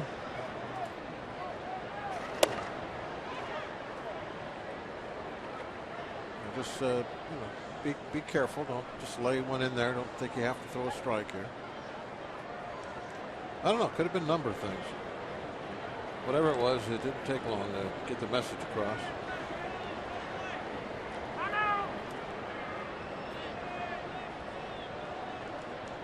Well, the question you threw out earlier, whose question is whose catch was better? More difficult. Whose catch was more difficult? Yeah. Stanton's here on May 25th, or Polanco's tonight. Hashtag Bucks Booth. And a ground ball up the middle, and Gomez will come around. It is 3-1 Milwaukee.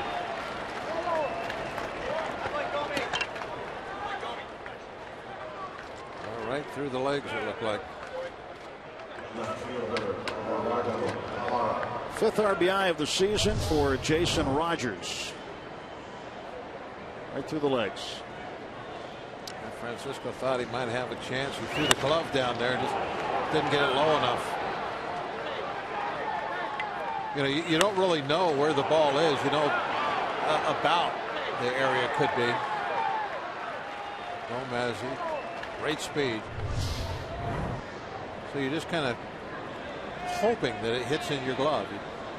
When you feel it hit the leather, then you're going to, of course, close that glove and make one of those highlight type catches with your back to the ball that you see pitchers will make every now and then. But really, as that case kind of showed you, it's all just luck in that scenario.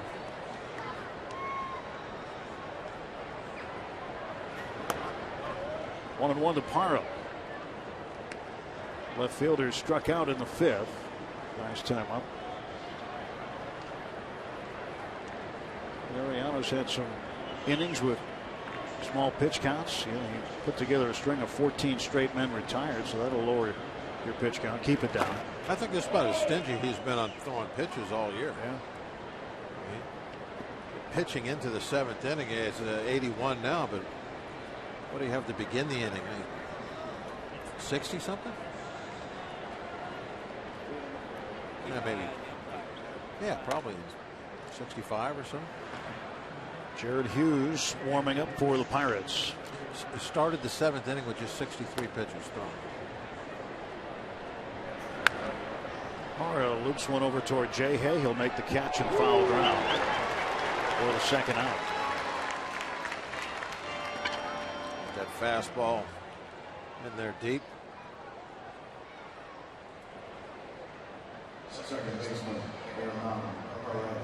Hernan Perez now is 0 for 2, a couple of ground outs. Batting in the 8th spot. The bill of that cap a little dirty.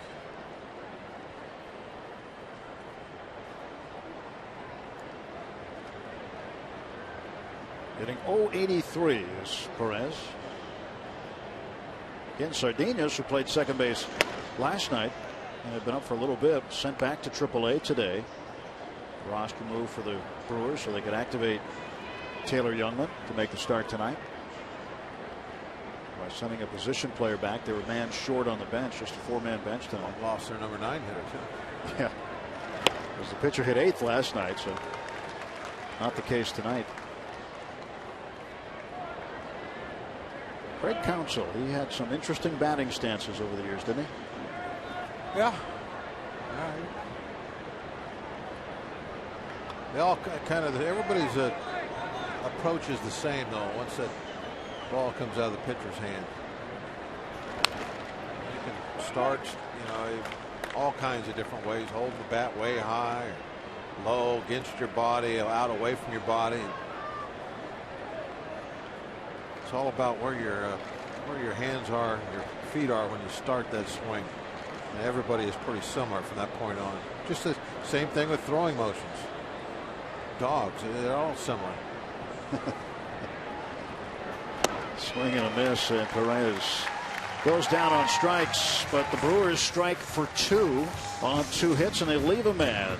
Stretch time at PNC Park. We'll take you around the ballpark during the 7th inning stretch. It's 3-1 Milwaukee.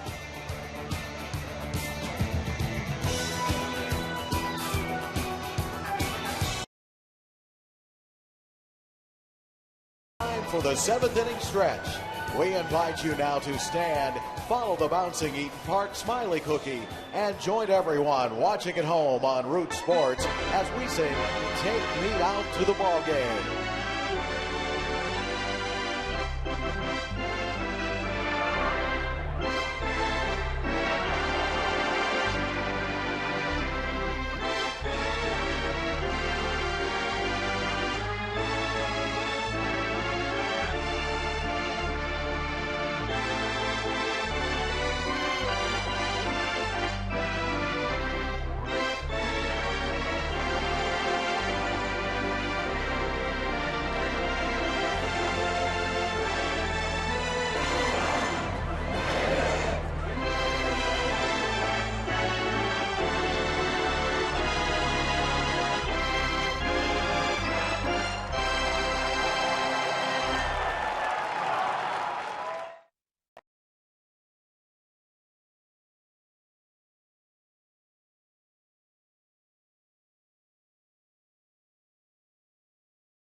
Pirates Baseball on Root Sports is brought to you by Allegheny Health Network. Health for all. By Kenny Ross, Ask a Neighbor. And by Levin Mattress, located in all Levin furniture showrooms and freestanding stores. Let's go Bucks! Bottom of the 7th, Pirates now find themselves down by a pair of runs to these Brewers. 3-1. Locust Grove loves the Pirates. Well, I'm sure the Pirates love Locust Grove right back. And Liriano touched up for 2 runs on 2 hits. Again, the leadoff walk to Braun hurt him. Here is Starling Marte to lead things off. 1 for 2 with a homer. Bucks need to find a way Ho Gung. Back to second. Greeted by Jose.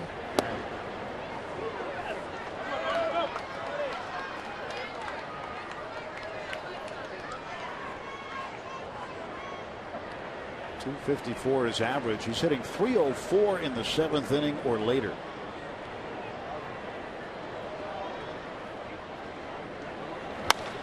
On a ground ball toward the middle. Segura gloves it. What a play by Gene Segura. Good range by the Brewers shortstop. Made a couple of fine plays so far. Nice one in the hole earlier. Threw to Ramos for the force play, and was it Alvarez? Yeah. Goes the other way on this ground ball. Marte, one of the quickest runners, still got him by a full step. Not only getting there, but getting the glove down. That's a good play. Well, with the spin, sometimes when you spin like that, it's going to pull the throw off line. But nice, accurate toss. Something on it.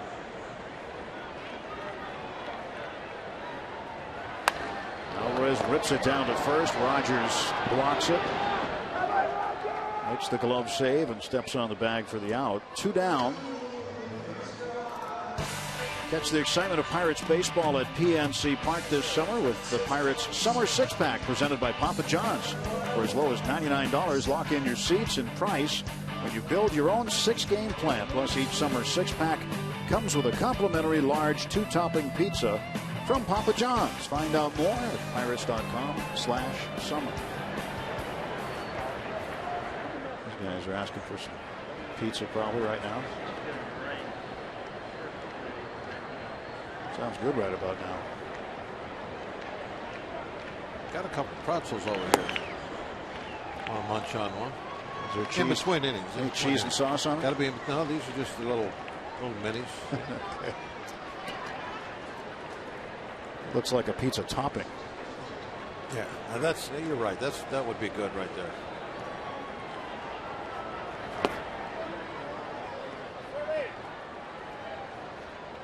They feed us well here. They do. We eat every night about 5 o'clock. That's when we have our production meeting. Yeah, it's nights of the round table.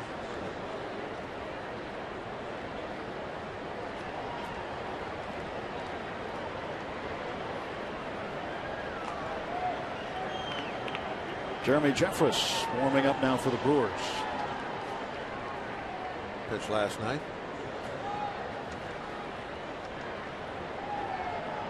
Pitched an inning in the game last night. Pitched the 8th. Not what I thought we were going to get out of Youngman. I thought he going to be a little wilder than this. Maybe help us out with some base on balls. Hasn't been the case at all. And the scouting report we got on him, quite frankly, and that's Kyle Loesch, who's going to pitch tomorrow. Scouting report we got from some of the Milwaukee people, frankly, was not flattering. Well, the stat sheet is not flattering. I mean, that kind of tells the story. 6-something ERA, a lot of walks. So a 2-out walk. See if the Pirates can make that hurt. Stay tuned after the game as we enter the garage and lift the hood on Jim Benedict, one of the Pirates' hidden mechanics. See how Benedict's work behind the scenes fixing pitchers is a major reason for the team's depth on the mound. Inside Pirates baseball, hidden mechanic tonight after postgame on Root Sports. Charlie Morton pitching tomorrow night. He's 3-0. He'll oppose Kyle Loesch, who is 3-6.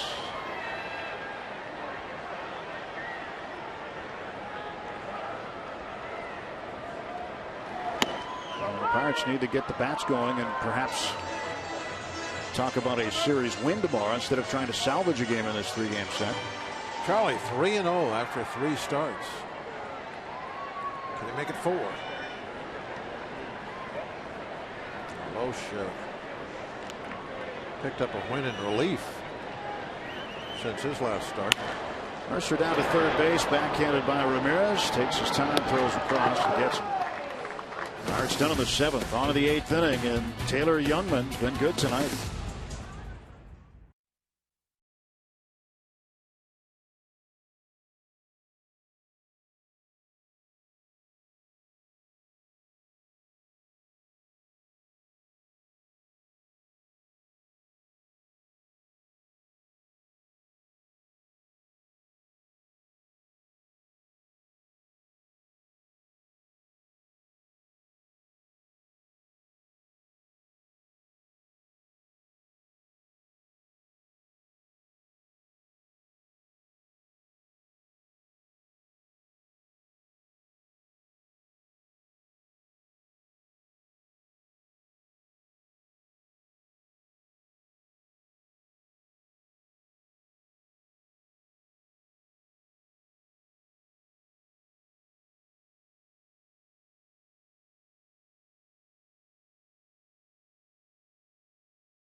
course, is it Neil Walker? And our next question is, you're going to like this one.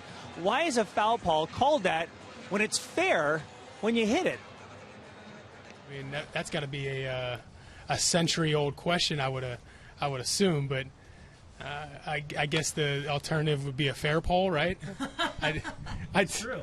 I don't. All right. I guess it's just one of those things where you just go along with it, and you assume that it's been there for so long that you don't even bother. Maybe back in the day when you hit it, it used to be, if you hit it, it was foul.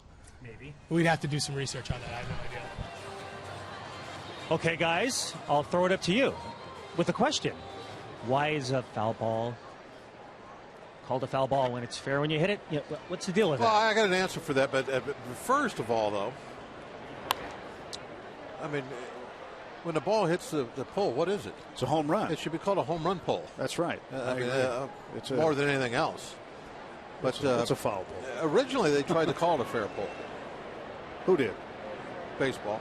I mean, I don't know who in baseball, but Abner Doubleday. It was it was known as the fair pole, but there was a copyright infringement.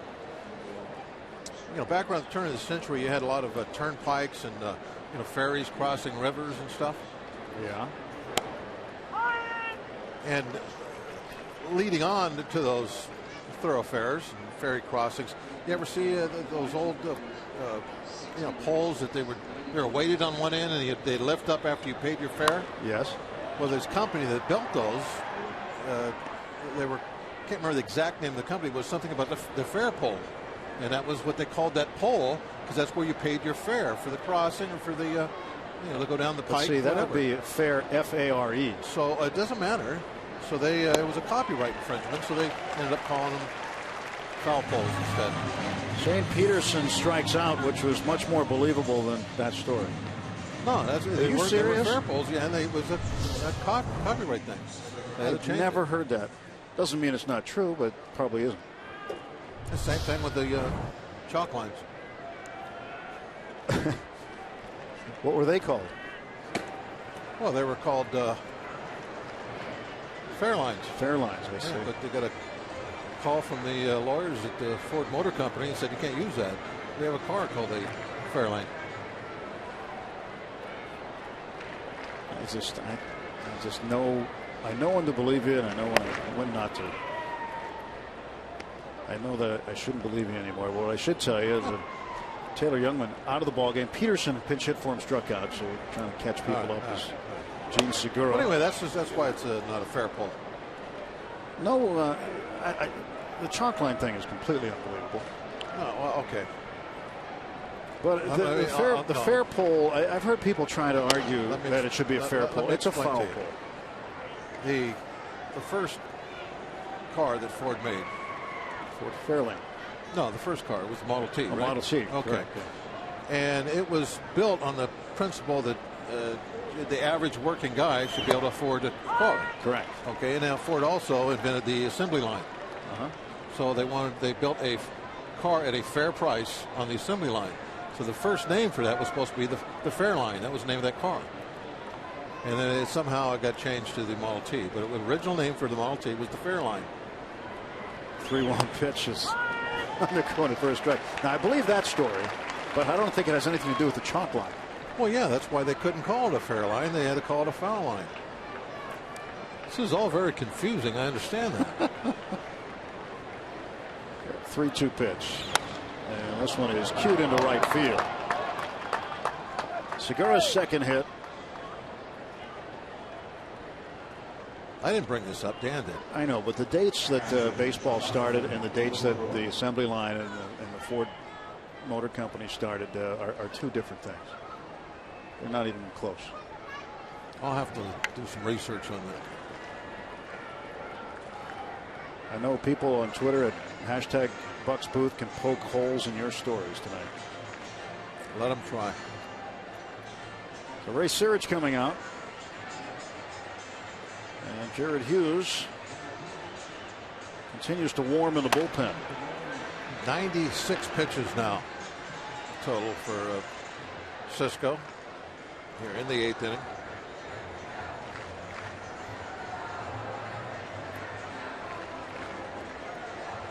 He badly wants to finish this inning so he can stay the pitcher of record. Try to get a W in any kind of a comeback here late. You got to finish to stay in the game.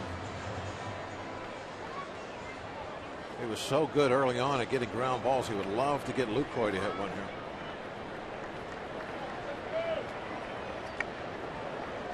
One out, one on. Throw to first. Segura has 6 stolen bases on the year. He's been caught once. And they're trying to figure out ways to stay out of the double play. Not be surprising to see him take off. There he goes. And the throw down by Cervelli, not in time. Almost an overslide by Segura. He picked a good pitch to run on. That was a changeup. You know, when we were showing him take that lead, you could see he was peeking in at the signs. And whatever base stealer wants to do, he wants to run on an off-speed pitch, either a changeup, slide, or something like that.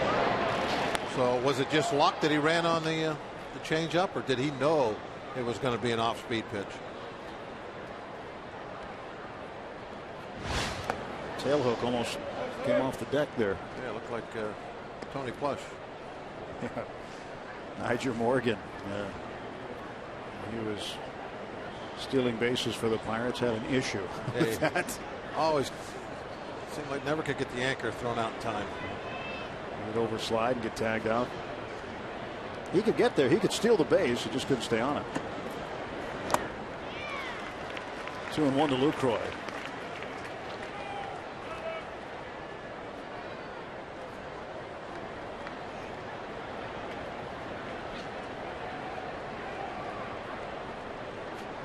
Francisco Liriano with 1 out as a man at second.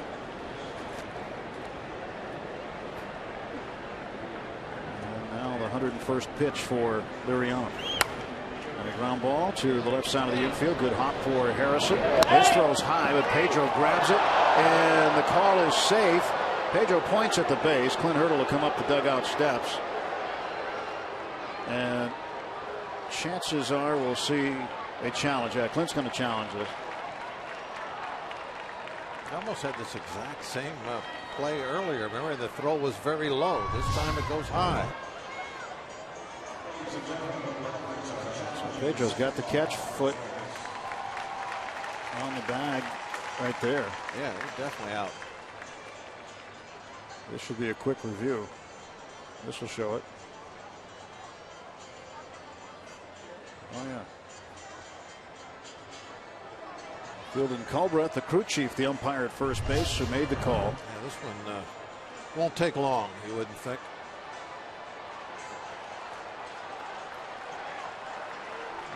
Fielding Culbreth already reaching for the headsets. That means it's a quick review.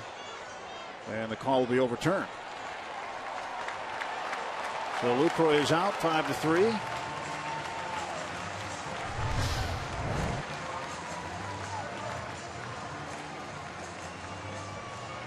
Originally he did come off just a little bit, but he got back down on that bag plenty of time.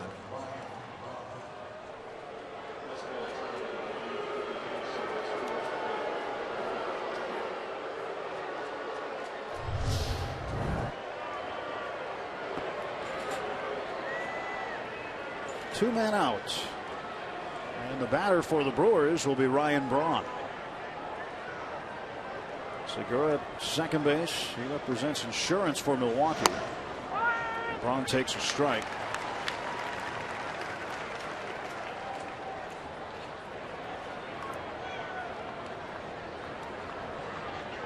.40 RBIs for Braun.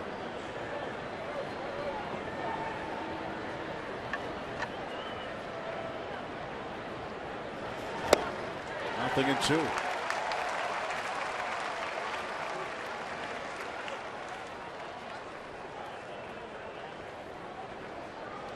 Liriano getting ahead of the Brewers right fielder.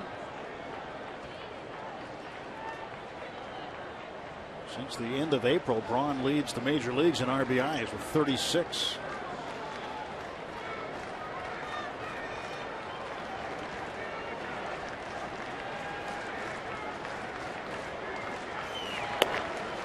You know, his slugging percentage on the road coming into the series was almost 250 points higher on the road than at home in hitter-friendly Miller Park.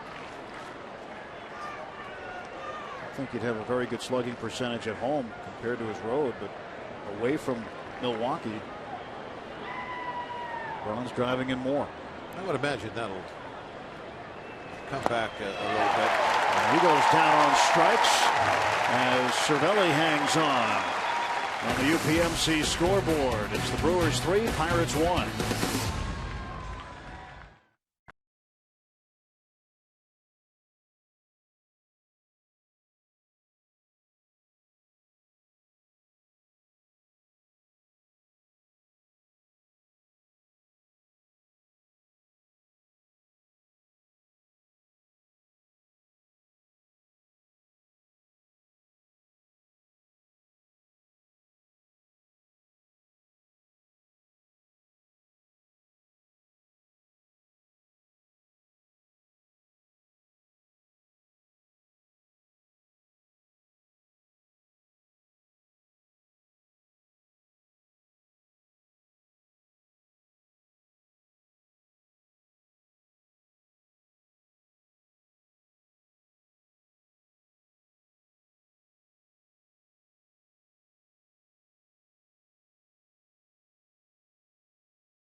Of the Pittsburgh Pirates and may not be reproduced or retransmitted in any form, and the accounts and descriptions of this game may not be disseminated without the express written consent of the Pittsburgh Pirates. Well, the Pirates wrap up this series against the Brewers tomorrow night. Our coverage starts at 6:30 with Pirates pregame presented by WB Mason on Root Sports. Charlie Morton at 3-0 will oppose right-hander Kyle Loesch. He is 3-6. Francisco Liriano's night has come to a conclusion, trailing by 2 runs. As Clint Hurdle congratulates him on his outing. He went 8 innings tonight, but leaves trailing by a pair. They really had a fine pitching job. Just a lot like AJ last night, just not enough run support. Pirates getting just 3 hits off the youngster. Now Jeffress in the ball game. 31 of them now. Been busy. Jung Ho Gung will take a strike. Well, bloop in the blast time for the Pirates to tie it.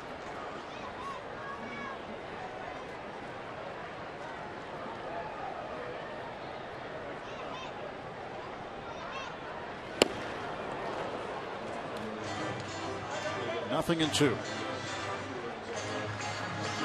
No balls and 2 strikes. Jung Ho's average has been gradually dipping. It's down to 268. And makes some contact here and fouls it off down the first base side.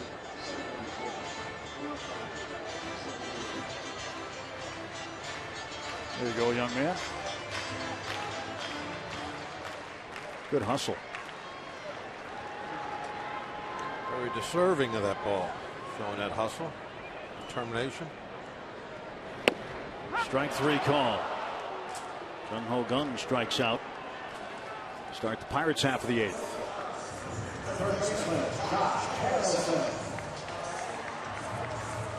Got a fastball to hit. Just froze up somehow. Definitely got a good piece of the strike zone with it.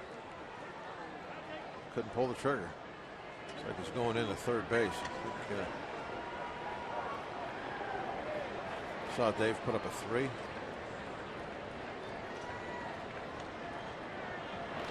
Harrison looks at a breaking ball for a strike. Fooled with that one. Start to curl away a little bit as that ball hooked right down the middle.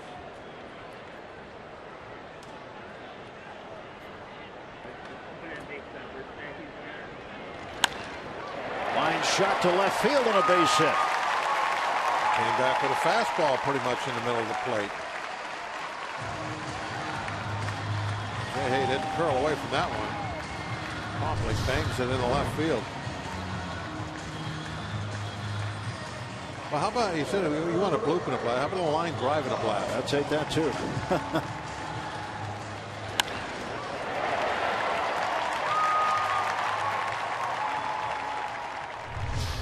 Harrison is 1 for 4 tonight. Gregory Polanco is 0 for 3, so he's due.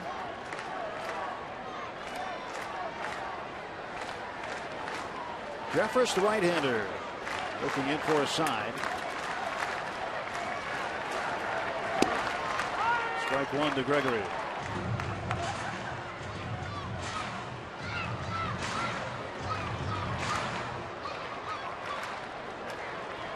Polanco's last home run came on the 31st of May at San Diego. He has 3 on the season.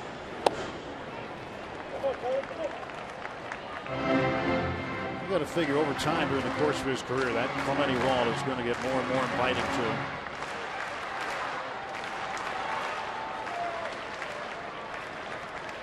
I don't know if he'll ever be a huge home run hitter, but he certainly looks like he could be a guy that could be in the 20s every year. This ball's hit in the air to left field, and Parra under it.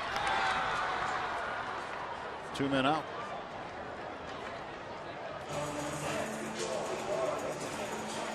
Well, Kutch has power. He can get it out of here. He can. And Kutch also has the power to get more All-Star votes. You can vote for him.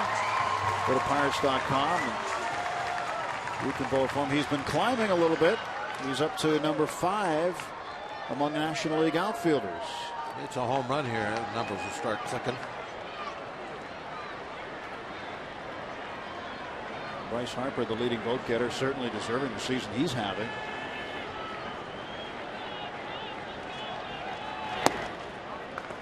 But Nori Aoki, they've been getting a ton of votes for Giants players out in San Francisco.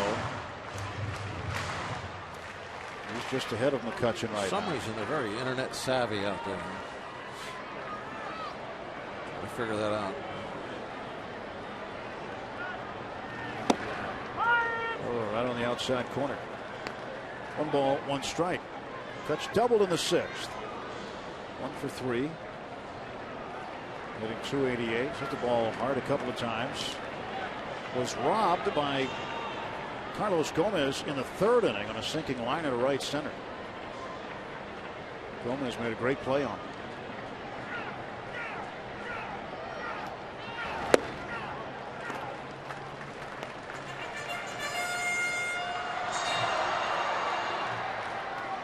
Pirates got their lone run in the 2nd inning. Starling Marte, a solo homer. 12th home run of the year.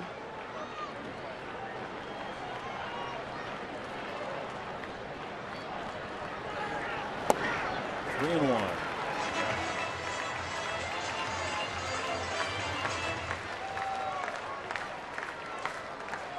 Just decision time for Jeffress here. 3-1 fastball count. Does he go after him with a fastball? Does he throw kind of a get me over type breaking ball? Does he try and throw a real good, perfect pitch breaking ball? What's he attempt to do? And when he makes his decision, can he execute? McCutchen hits this one well, deep to left center field. Gomez on the track. And the side is retired. Oh, the fastball, and it just about cost him. No runs, a hit, and one left. On to the ninth inning at PNC Park.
But just wasn't deep enough. Went right after him with the fastball. Got it at the knees, but it was pretty much center of the plate. Touched just about, put it into the bullpen. When I left the bat, I thought it was going. Got out there and just didn't have any carry. But it looked good when it left. So Harrison moves from third base to right field. And Jung Ho Kang is now in at third. And on the hill for the Pirates is right-hander Jared Hughes facing Carlos Gomez.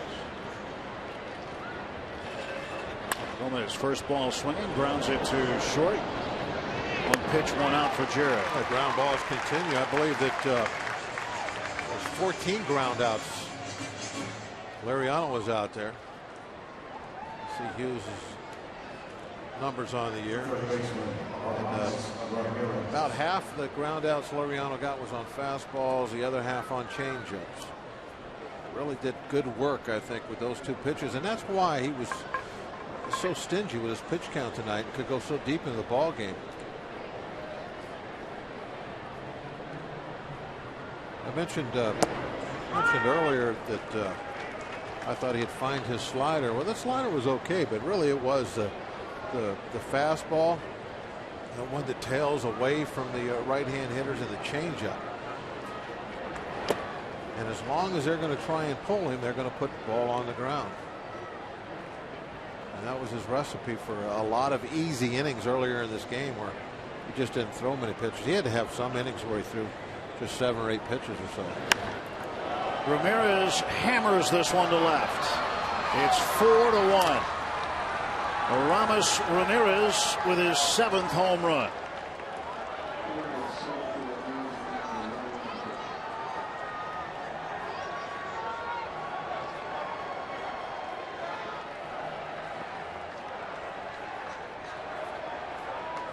Taking his time getting around the bases. Yeah, he's older now. Very quick. Last year, you know, there's something to that. He's announced that this is his last season. He's hit a ton of home runs in his career, but he knows he's not going to hit very many more, so he's taking each one in, I'll bet you. Especially in this ballpark. Thinking back to when he first started. Pirate, very, very young Pirate. Jason Rogers hits the comebacker. There are 2 men out. Second home run by the Brewers tonight. Rogers had the other one, and Francisco Rodriguez saved last night as the Brewers closer. A 3-run lead. And the way that things have been going for the Bucks bats, it's been challenging the last 24 hours to get any runs. Pedro tossed to Hughes. Last wraps for the Pirates as we move to the bottom of the 9th inning.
On the UPMC scoreboard, Brewers 4, Pirates 1.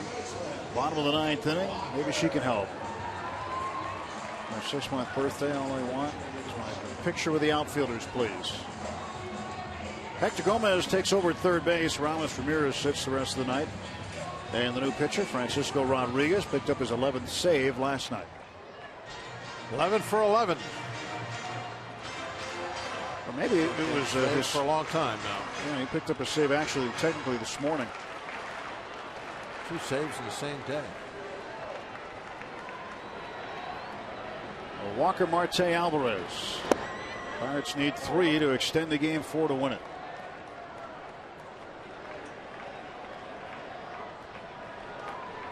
Walker 0 for 3 tonight.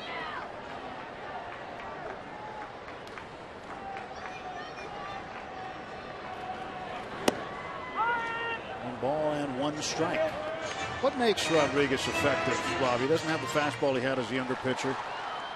But what makes him so effective? Well, he'll throw any pitch on any count.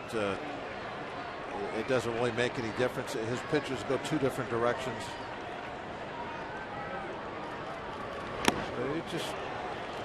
He's a pitcher now. That's what all guys that have success as they get older, they learn how to pitch. They learn how to destroy the hitter's timing with location and what stuff they have left. And it's not like he just was throwing underhand up there. He still can throw the fastball up there about 90 miles an hour, but he has a lot of other things to work with, and he's kind of a little bit of a gunslinger type. He'll throw any pitch on any count. He doesn't care. Changing speeds, nothing straight.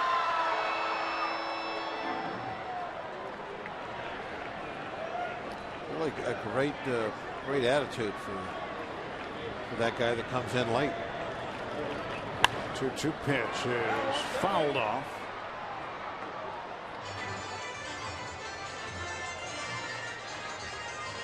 All-Star Game voting is available to you, fans. Vote 35 times on the 2015 Esurance MLB All-Star Game. The ballot is at Pirates.com. Voting exclusively online and available on your computer, tablet, and smartphone. Vote early, vote often. help select the starting lineups for the 2015 All-Star game. He's got last year's All-Star souvenir that he's wearing. National League shirt. Walker pops this one up to center field. Gomez with the catch, and there's one out for the Bucks in the ninth. 2-2 count. He rolls in a 74-mile-an-hour curveball now to the change of the speeds, a lot of different pitches. He's not a prototypical closer, that's for sure. Most of the guys that I think managers look for and GMs, they want somebody with a dominant pitch. That's what you see more than anything else, whether it's a fastball or an unhittable slider, something like that, that you're going to get a lot of strikeouts on. Marte check swing right back to Rodriguez. He'll take it himself. And the Pirates down to their final out.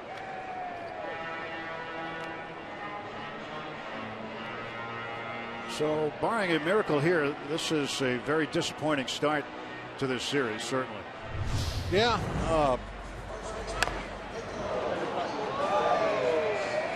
And I really don't understand totally, what went on with the offense tonight.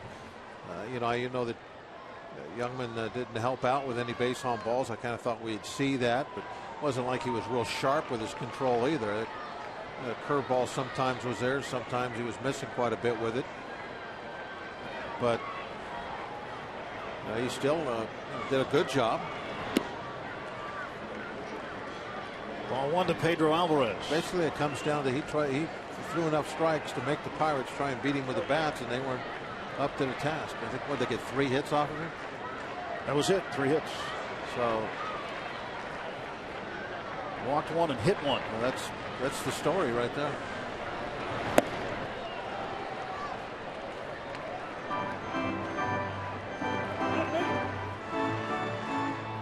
The only walk was Cervelli in the 7th inning, and he hit Cervelli with a pitch in the 2nd.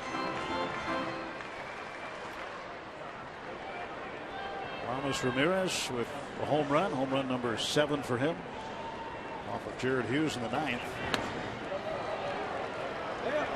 And the Bucks now down to their final strike tonight.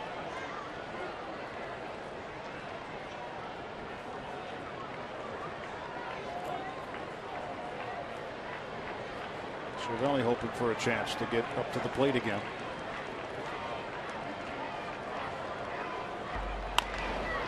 Pedro ground ball to second.